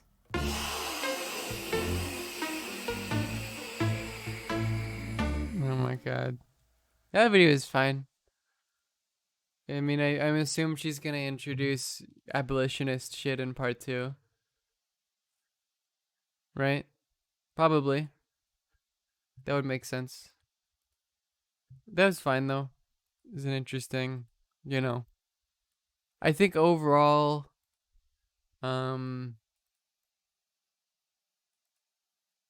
yeah, the dichotomy between rehabilitative and punitive is not necessarily the case. I think from a restorative account, you could probably argue that rehabilitative and punitive accounts of justice actually have a lot in common, comparatively speaking, to like their understanding of harm. You know, where it should be handled. Yeah. And what mode of what causes people to be criminals as well? Shit like that. Relatively similar. Anyways, what's this video? This is a video of a paradox. Gamers, let's talk some serious video game. Because I was gonna. Strategy games are for serious gamers who want to dominate the competition with their big brains instead of their muscly aiming wrists. If you're a real gamer who knows their strategy games, you'll be familiar with Paradox's strategy games. Paradox makes grand strategy games that usually fall into the 4X formula. That's gamer. Please love me, Zoomers. If you're doing smoke weed every day memes in 2020. Expand, explore. I'm sorry, shaking my head. And exterminate. I don't know about anybody else, but those seem pretty bad to me. I mean, I'm no casual, but I wouldn't want any of them happening anywhere near me IRL without my express and clear consent. Europa Universalis 4, a popular Paradox 4X game, gives you the fantasy of role-playing the eternal leader of a nation from the years 1444 to 1821, and lets you experience the emergent storytelling that can arise from this role-playing. If you want to bring back the Eastern Roman Empire from the brink of destruction, reuniting and eventually restoring it, you can do that. It's cringe. Want to take control of a daimyo in Japan and unite the island Byzantine under your is annoying. rule? You can do that too. Want to play France and ensure the survival of the monarchy and the repression of the masses? It's there. Want to take control of England, unite the British Isles, and expand into the Americas? Want to genocide the native people and enforce your culture and religion I'll play it onto at some them? point. Want to genocide everyone until only your culture and your religion remains? You can do it. You can literally do that. You can kill anyone who opposes you, raise their lands, leave none alive, let nobody live to regret opposing you. There's a funny meme. It's about Vic too, but it's like, you know, me in real life, anti-colonial, anti-imperialist. Me and Vic too, like, we will conquer everyone. More to the blob. Ooh. Need to lay off the game fuel. I don't like that, Anvilize. Do not make any content related to that photo. One more of these bad boys. Might have slipped a gamer word in there.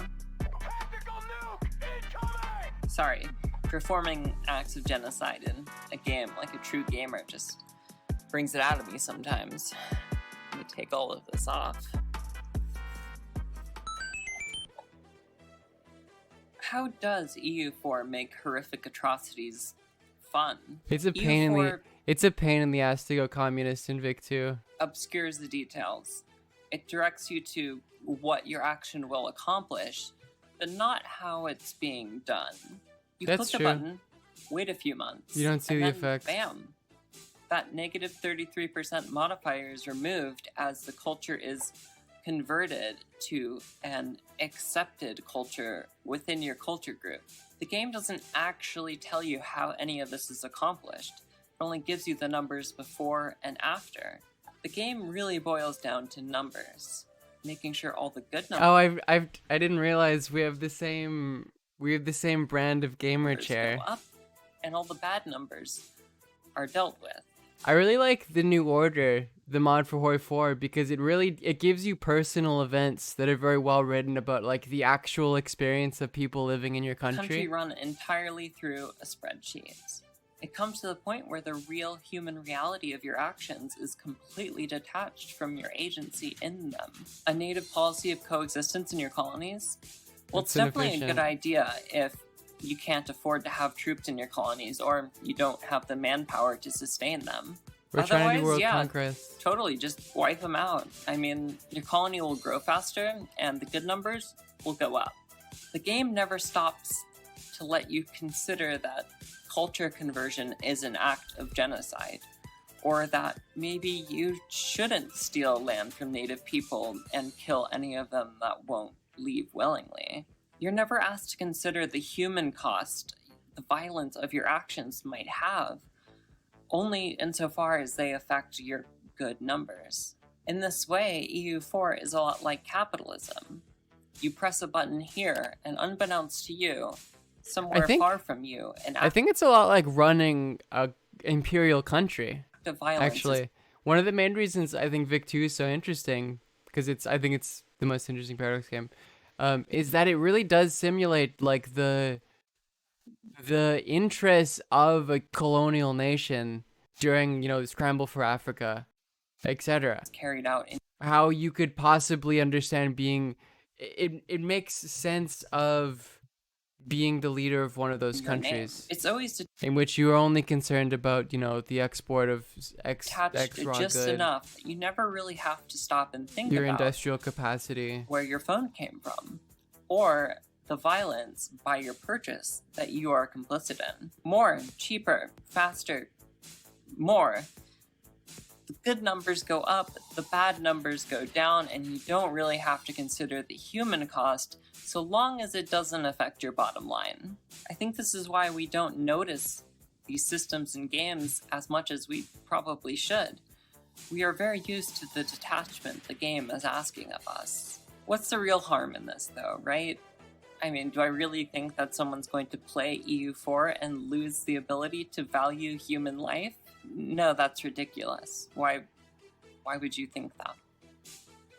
I'm more interested in this game as a product of our culture, more than trying to expose some sort of EU4 to alt-right pipeline. There's value in and of itself to analyzing media, recognizing what's valued in the game. In Vic 2, you can see how bad people's lives are. You can see there's a little thing that says that they're getting none of their needs. And then you say, oh, okay, well, I'm still making money. What receives focus, what the focus isn't on. I gotta tax them. Look, I have to tax the poor as high as possible to be able to afford these railroads. It's not a big deal.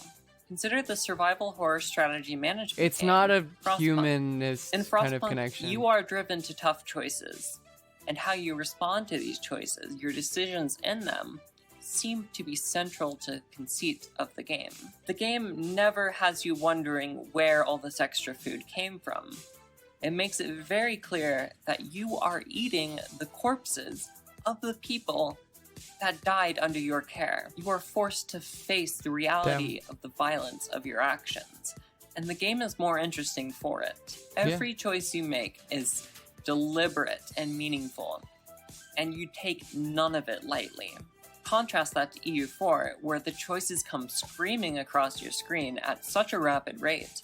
All you can really do is hover, see which numbers are best for you, and go with that. Now, there is flavor text that you can read if you want to. The flavor but text much like World of Warcraft's quest text, most players are just going to ignore it and read only what they need to and what's important. Also doesn't do that much. Numbers. For the... Oh my god. The numbers are real. The numbers, Mason. This isn't a game. Who knows? Maybe this is accurate to how a country was run during this time period. I think it is. It certainly seems to be how the US is run today. Keep those good polling numbers up, keep those bad coronavirus numbers down. How do you do it? Well, that's not really important, is it? So let's talk about that, because I'm not actually sure that EU4 is a game that requires a great amount of skill to play well. For those who have no idea what I'm talking about, and for those who are insulted at the gall it takes for someone to insinuate that EU4 does not take the utmost Yeah, it's a fucking top-level casual skill. game. Let me This explain. skill As a grand learning curve strategy is game, too low. and especially a paradox grand strategy game, EU4 fucking is easy. incredibly difficult to get into. I personally watched an 8-hour video tutorial series before I felt I could play the game. That's 8 hours preparing to play a game. I've also personally put 595 hours into the game and only made That's it to the nothing. end date of 1821 once. The depth of strategy in the game is tremendous. Just the sheer amount of numbers you have to know and how those numbers interact with the other numbers, it's incredible. I think a lot of the enjoyment that comes from playing the game is in that knowledge of how much effort you've put into learning how to not instantly be conquered within the first year of the game. Sitting back after 4 hours of gameplay. Oh, this is absurd. White House moves to ban federal agencies from racial sensitivity training sessions, calls it un-American. Like, they're so racist that they don't even understand that, like, racial sensitivity shit is, like, not actually the root of the problem in terms of our police. Jesus. Oh, dude, both sides are fucked. One was friends with a pedo and the other sniffs children. That's true. I mean, the Clintons were friends with And Epstein, seeing just too. how much you were So, able Cody, to you're do right. for the country that you're playing is an incredible feeling. Hold on a second, though. Yeah, I Trump's said that probably the gonna game win didn't again. require skill, right? I said I don't think the game requires skill to play well. Many of the words that I'm using are entirely subjective. Success, failure, doing something well, doing something poorly, it's all a matter of opinion. All of these words relate to a goal, something to be strived for, something to accomplish. But the game doesn't actually give you a concrete goal. There are things like points for you to measure yourself against. But you come into the game with your own goal. As people conditioned by our society and the other games that we've played, we tend to true. strive for certain things a lot of the time. There's though. a subjective goal in World domination, supremacy, painting as much of the map in the color of our nation as we possibly can. But why is this goal any more or less important than any other goal someone might set for themselves? Ultimately, the objective to playing a game is almost always to have fun, right? If someone wants to play a game of EU4 where instead of conquering their neighbors, they intend to go into the game seeking to make friends with everyone around them, prevent as much war as possible, and develop their nation to provide the best life possible for the people living in it, they could do that and they could have a lot of fun doing so. Maybe they want to roleplay the leader of their nation. I don't think there's any wrong way to play a game. Suggesting that there is implies that there's a right way to play a game. I don't subscribe to the value placed on skill. I think often it's used as a way to ostracize neurodivergent people. There's no reason to think that the value we place on the ability to do arbitrary things relates at all to the value of that person as a whole. If someone has fun playing a game, that's anathema to you and the way you enjoy it. What standing do you have to judge that person, as long as their way of enjoying the game doesn't conflict at all with your way of enjoying the game? There's no reason to think either of your ways are more valuable or more important or more right than the other one. Yeah, I mean, think it's this is where the especially fallacy true of in skill EU4. at games comes from. There's a desire to feel this superiority, to judge Make your Austria great achievements again. based on the achievement What are we talking about here? Is this some like Austria-Hungary shit? of Or do you mean just that they shouldn't exist at all? everyone around you. You see this constantly in the casual modes of online competitive games like League of Legends. Everyone in that game wants to be the MVP, to carry the team on their backs by the sheer might of their mighty gamer hands. It's a bit different when it's coming from a place like Ranked Play, though. and to a lesser extent, multiplayer in general. There's an understanding that everyone entering these places is there for one singular reason. Epic gamer to glasses. do their best to win the game. But this attitude transcends those spaces. KD ratios, leaderboards, and ranked cosmetics in casual play are weaponized by real gamers against people who were never interested in competing on that level anyway. Mental health is extremely important, and if someone is using a game to improve theirs, as long as it doesn't affect you, it doesn't matter how or what they're playing. All gamers deserve to enjoy the games that they play. It's harmful to seek this sense of superiority to the detriment of not only yourself, but everyone around you. I ask not that people get good. I ask only that people get well. Real actual gamers know that the game fuel reserves should not be restricted to only the pro gamers, but made available to all gamers. I bet nobody expected this video to end with me talking about gamers and mental health, but I got you there because you have value inherent in being a human person, and nobody can take that away from you, and you deserve love from yourself first and foremost. That's not true. If I can't get my fucking Ryukyu World Conquest before the 19th century, if I can't get the World Conquest, the Three Mountains achievement, then I am fucking worthless. That's a fact. Hey everyone, thanks for making it to the end of the video. If I can't do it, then I don't deserve. This video is good. I agree with most of it, I think. I need you to react to this stat. Oh no. What is it? Oh fuck, I saw this. Oh god, dude.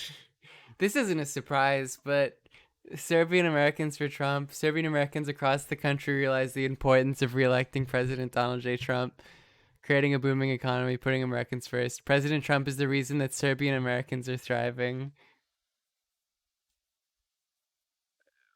4 more years of President Trump means 4 more years of historic. Biden has lost the Serbs. Biden has lost the Serbs. Code red. Hey, Trichacos. I can watch this. The main slime of this whole place. More Achewood slime. is a webcomic that started in 2001 and ended... Well, that's a bit more complicated. The ending of Achewood was gradual. New strips came out slower and slower. Sometimes the creator, artist, and writer of each strip, Chris Onstad, would get random bursts of inspiration or motivation. He'd come back for a while, announce a new regular schedule, fail to meet that schedule, and then disappear for a while more until gradually it just stopped happening altogether. Since there's been no update since 2016, I feel comfortable saying Look at this. I mean, you know why? You know why the fucking Serbs are for Trump and not Biden? So Senator Joseph Biden pointedly concluded, Serbs are illiterate and degenerates.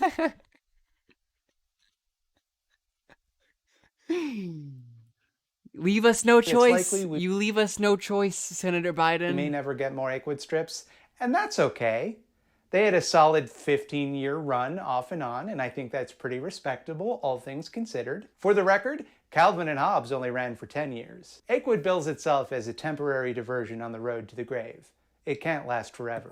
It shouldn't. And there's still plenty of material to go through already. Thousands of comics, hundreds of blogs written from most of the main characters' points of view, and a few of the secondary and tertiary characters' points of view as well. A long-running advice column written in the voice of one of the characters. There's even an Achewood cookbook with recipes created by and informed by each character, though it is sadly out of print, even though I want it very badly. There has never been, and likely never will be, anything like Achewood. So much of its DNA is a product of its time, as one of a handful of webcomics around the turn of the millennium that really took off. The idea of fictional characters all in the same world, maintaining blogs which shared the same fictional continuity was something that was genuinely innovative and exciting back then. Now, even the idea of a personal blog feels kind of antiquated, like, who does that anymore? Nowadays, you'd see them all on Instagram or something, and that just feels less personal and feels like some of the magic would be lost in translation there. Achewood follows a group of small animals, teddy bears, and robots as they traverse the underground of California, a secret network of talking animals and toys. And it's also not even slightly about that, because the strip sets all that stuff up and very quickly abandons it to become a less high-concept slice-of-life comedy, where all of the characters just act like regular people that you might know, sometimes in silly situations, but usually just hanging out, drinking some crispy Stellas and eating nachos. Achewood is difficult to recommend, not because I don't think it has aged well or I don't think people would find it funny, but because it's really hard to explain the appeal of it without sounding like you're having a genuine mental health crisis. Starting to read Achewood is an investment. Each character speaks in a very particular dialect that can be completely impenetrable to new readers. Like here, when Roast Beef mocks Ray's beard, saying, "That thing is so hell of wispy, a spider covets." Furthermore, Onstad often writes things in a deliberately obscure way, where characters imply feelings and thoughts more complex than they're actually saying out loud. Roast Beef, the depressed cat, is often said to have come from circumstances. You don't need to be told what that means. You can infer. Take a look at this comic where Ray steps in dog shit and he's immediately delighted. He sends a photo to his best friend Roast Beef, reminding them that this is like old North Slavs support Biden. What are you talking about? Times. He's just so they love Trump. Excited to step in dog shit. And at first, that feels like such a non sequitur. Like the joke is that he's happy about something that most people would find disgusting. But if you think about it, it makes perfect sense. Ray, the consummate optimist, doesn't get mad. The dog shit just brings back happy memories for him of previous times that he stepped in dog shit. And when I read this, the logic of it struck me as, oh yeah, because you're more likely to step in dog shit as a kid. That's why he's happy. It reminds him of being a kid when you would step in dog shit. And so well conveyed is that logic that I never really thought about how that's not true at all. There's nothing about childhood that makes you step in dog shit more. Or this one, where Ray attempts to justify buying a Harlequin Halloween costume by saying a Harlequin symbolizes a clown? That says so much about the way Ray views the world. Like he has to phrase it like it symbolizes a clown. That makes it sound more meaningful to him. And the art style is also hideous. Which is not to say that Onstad is a bad artist. He's not. It's just the thin line work with no variation in weight, stark black and white color palette with gray halftones, and tiny, this does feel like some weird Twitter shit. Looked way better on the smaller resolutions it was designed for. Like if you look at the desktop backgrounds available to download on the Achewood homepage, there isn't even a 1080p option, let alone a 4K option. The highest how are the Armenians feeling? Are they Biden or are they Trump? Resolution is 1600 by 1200, a 4:3 aspect ratio like TVs from the 90s. The characters also look really stiff. They look as though they were all copied and pasted from a few slightly modified still images. And they probably were, and this is especially problematic during action shots where characters are doing complicated movements. Also, the strips aren't really shareable like most comic strips are. Like, almost none of them have a punchline per se. Just a few funny lines within that might require you to decode the Byzantine language of the characters, who you also have to be intimately familiar with. Take, for example, this comic. Roast Beef presents Ray with a prototype of his Cards for Guys business. Each single panel, aside from maybe one or two, could be the punchline in any other comic. Huh? What's this? Just open it, dude. Weird, is he arresting me? Is this a friend's arrest? Dog, it must feel sick as hell to receive a card from a dude. Ain't this just sick as hell? Oh, our Cards for Guys idea from yesterday. Man, did this throw me. My fight or flight was racing, but it could put together no conclusion about what was happening here. Right, I figure this is basically the only card I ever need to have in my dude-to-dude card line, because no guy will ever get used to getting a card from another guy. And since you don't sign it, dudes can pass these cards around for generations, which is nice. No, they gotta sign it, because you need them buying new ones.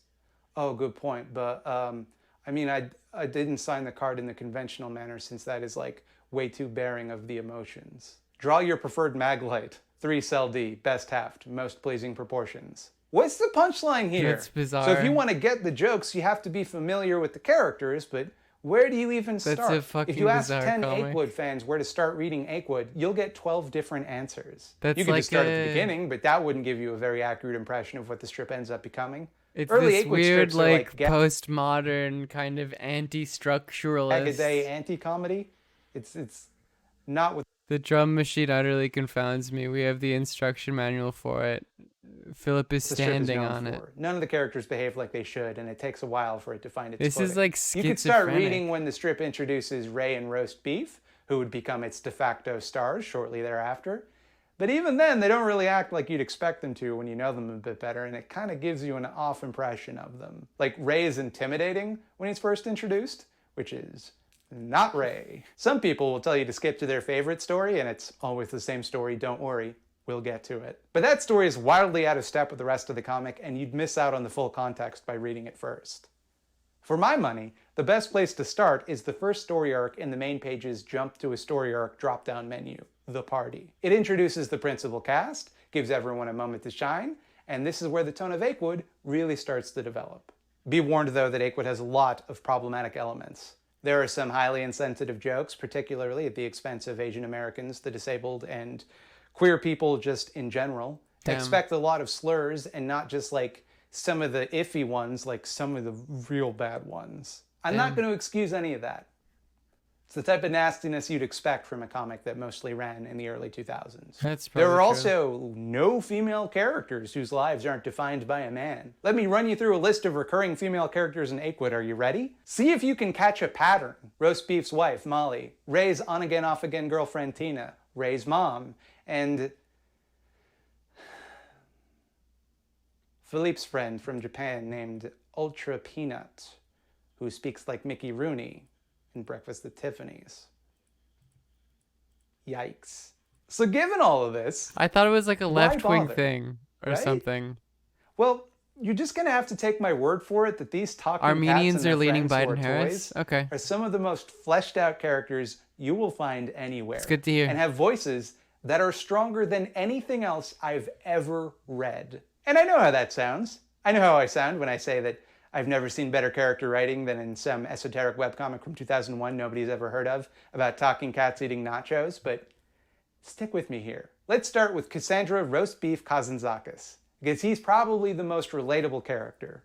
Roast Beef, as mentioned earlier, comes from circumstances. His parents were neglectful, abusive, and often absent. He was dirt poor and left to fend for himself. In this comic, he's fighting with his girlfriend, later wife, Molly, about tacky onesies. I'm actually kind of tired. I think I was gonna wait till I finish this, but I kind of don't care about this comic. I think I'm gonna end the stream today. I just didn't get that much sleep. I got some stuff to do before I start school in a couple days. I'll stream tomorrow at the regular time though. I'll probably stream longer. I was gonna play CK3 today. Maybe I'll play a bit off stream actually, so I know what the fuck I'm doing, in any semblance of knowing what the fuck you're doing is. Yeah. And then I'll play tomorrow. I still play TNO. Yeah. I think I played a lot of the major content, so I'm kind of bored of it, but it's good. Okay, I'm gonna raid Proletaire. Make sure to, remind him that he's French. I'll see you guys tomorrow. Okay, goodbye.